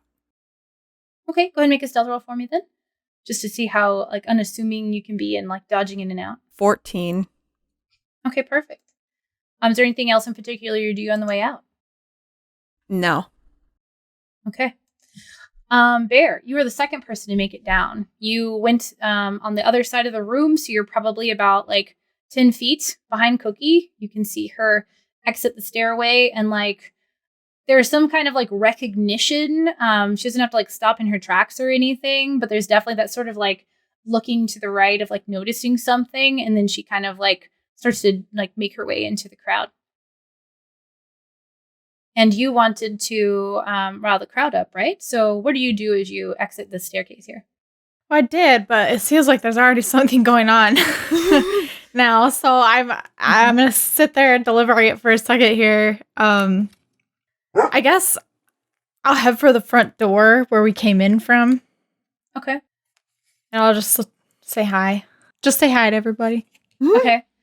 So you get to the bottom of the stairs and you take a moment to stop and like take in the situation and deliberate a bit. And this is the point at which Bella kind of catches up because it's not like you were like tiptoeing Bella. You were just trying to be like unassuming. So you were a few paces behind, but not super behind.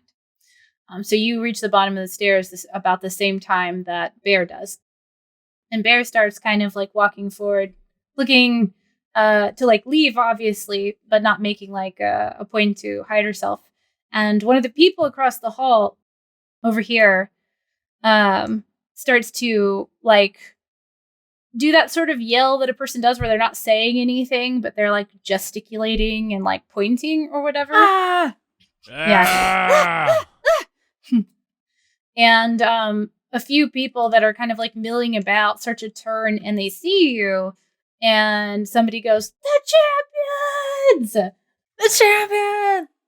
You throw your like Steve Holt, throw your hands up. Okay. Oh no. So, Cookie, you're making your way through the crowd, and you've gotten to like the point where you've made it out to the main lobby, and people are pretty packed in, and you hear somebody yell, "The champions!" And the crowd starts to kind of like pick up again. And Bear and Bella, you see the people who were standing in line over here just kind of like push one of the guards to try to get around them and start coming to like, running towards you with like pieces of paper in their hands. How do you react? I guess I'll run back at him. Okay. So yeah, there's this person like running towards you with like stuff in their hands, and they see you like running at them. Are you looking like excited? Like, Yeah. okay. So they come running up and they're like shove this at you, and they're like, "Can I get your autograph?" Yeah. And then people start to fill in around you, and the crowd starts to kind of like spill into this area. And Guys, there's I think we got away with it. As long as nobody has any proof that we were here, I think we're good. and papers were being shoved at you, like quills and like chalk and various writing utensils are being shoved at you. Who is and isn't signing autographs? I'll sign autographs. I won't be quite as excited about it. Okay. So they're not going to like hold you in place or anything, but they're going to stand there and crowd around you. And as people like move out, other people will fill in space unless you're moving. So are you trying to make your way towards the door still while doing all this? Like engage your fans on the way out kind of thing? I'd say yeah. I'm not making a hurry Sure. of it, but I'm going.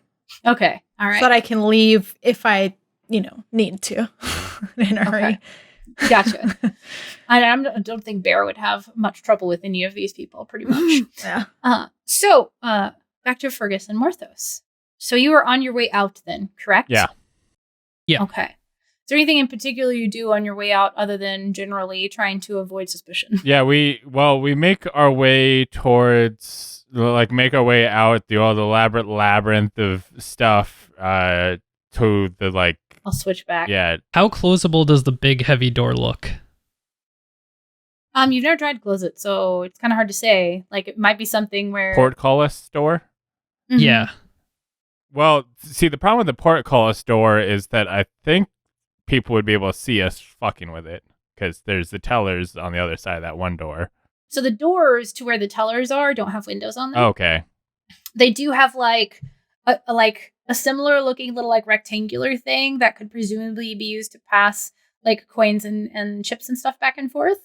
If one of those doors opens, they would definitely see whatever you're doing. Yeah. At this point, it does seem to be empty. Was the old lady who was in that, like, the first time, she was the one who's asleep, right? Mm-hmm. Okay, so she's in the vault. So is there anybody in that room that's on the, like, in that room next to the portcullis? Make a perception check. What were you going to ask me, Morthos? How reasonable does it look to try to close that door, or would we just, would we decide, no, it's not worth it, we just got to go? 13 on perception. Yeah, I guess if we saw people, that'd be like, no, but... Yeah. But if we can lock, the other two in that room in a convenient way. Well, they're also, well, yeah, they're already locked in the vault, so they'd be double locked. Oh, you locked the vault Yeah, door? the vault. Okay. I closed the vault behind us, so I gently scooped her up and set her into the vault so that she would be locked in there. So that would just be done. Yeah, maybe I wouldn't even worry about that. That'd be Ziploc double locking her. Yeah. Oh yeah, I got a 10 on perception. Okay. So, Fergus, you're looking to see if anyone's in the room. You see the real Fred cowering in the same place he was before, hiding in the corner. He looks to be like, the reason you can see him is because his back is to the desk and his face is to the wall, and he's basically like hiding, like covering his face, but you can see like his leg poking out, and you can tell which way he's facing because you can see like his elbow and his like knee, like kind of like you can guess his posture basically. Morthos, you take a look at the door, and there's not an immediately apparent way to close it. There's not like a switch or anything like that. But you could try a few things if you want to, like, give it a go. No, since Fergus closed the other door, I'm not too worried about it. Okay. If it doesn't look, if it's not like immediately closable, then Yeah. Okay. we'll just move on. Move on. Okay, so you head out. I definitely, as if when Fergus clocks Fred, he like Oh, not clocks him. no, he like Clocks him. identifies. I literally thought you were gonna go hit him. No, I was like, no. oh no, we're hitting a lot of old men today. Like, As Fergus identifies Fred, he kind of like tries and blocks his view with his body, which is gonna be hard. Well, no, because Morthos would appear shorter. Dude, I look like Fred. yeah. So, but he kind of like looks at Fred, kind of pushes his body between himself and fake Fred, and he just like gestures with his fingers at Morthos and kind of like waves him like, get the fuck out of here. okay. So you two start booking it towards the exit, essentially, right? Yeah. At this point. Okay. You exit this door. Do you close it behind you? No, I don't see any reason to. Okay. You turn around this corner and you start to hear doors opening, perhaps of these other doors in the room, because you know the only other door in the room is already open. A few seconds after the doors start opening, a person very familiar to you, or at least moderately familiar to you, by the name of Rico, comes running through this entryway. He turns and he looks and he sees a guard, and he sees Fred. And there's a moment of pause there, and he looks to Fergus, the guard, and says, "What's going on?" Fergus kind of looks at fake Fred and then looks at Rico and goes, "We got overwhelmed in there. We're going to go get our backup. Your man here is escorting me out. If you want to try and back him up, I don't know, but I need to get her back up." Make a deception check. What, this one help me? 10. Does disguise self, like, is my voice disguised? Just your appearance. Okay. Do you have the actor feat? Yeah, but you have heard what Fred sounds like, so. Yeah. Where would I see that? If you would have had to taken the actor feat. He has the What do you get as a charlatan? Do you get anything that allows you to mimic people from your? Yeah, there might be some sort of like ability. Yeah, that you from have your or something. background. Charlatan description. Create a second identity that includes documentation. Additionally, you can forge documents. As long as you have an example. Okay, so I don't think you have any inherent like ability to mimic someone's voice exactly. But you can try to make a performance check to sound like them if you would want to do that. And we'll see how close it is. Yeah. I'll sound like worried Fred. What do you do to sound like worried Fred? Shaky voice, because he was shaky too when I did the deception on him. He kind of was like wobbly voice, so I'll try to channel that same energy of like, okay, what's going on here? Like, I'm not really sure. Okay. And sound as close to that as I can, saying that, yeah, we weren't ready for the robbers in there, and we need to find our backup. And he doesn't know how to get out of here. Remember, you're not. You need to find your backup? Remember, you're Fred. Or his backup. Yeah. Oh, his backup. Okay, gotcha. Yeah, it's like, you remember who you are right now. Make a performance check. 22. Oh, nice. Okay. So you're talking and he looks a little like confused, Fergus. And then Fred chimes in and kind of like corroborates this. So go ahead and make one more to simulate advantage. Make another deception check. Deception 4. Okay. What? Who overwhelmed you? The rock. Are you new? Fred, get away from him. He starts to draw his sword. Fergus, with that, Fergus kind of reaches for his weapon in a deal of like, who are you?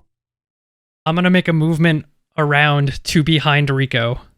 Everyone needs to roll initiative. Because, I mean, Rico would already know who I'd be referring to because he was there for me coming in. If he believes. Yeah, if he believed me in the first place. I got a 6 on my initiative. Okay. I got a 15. Rascal got an 8. Okay. What was it that you said to Rico? When he kind of did, when he said like, who are you talking about? He reaches for his weapon and goes, who are you? In a deal of like accusing him of being an imposter because he's like, you should know who I'm talking about.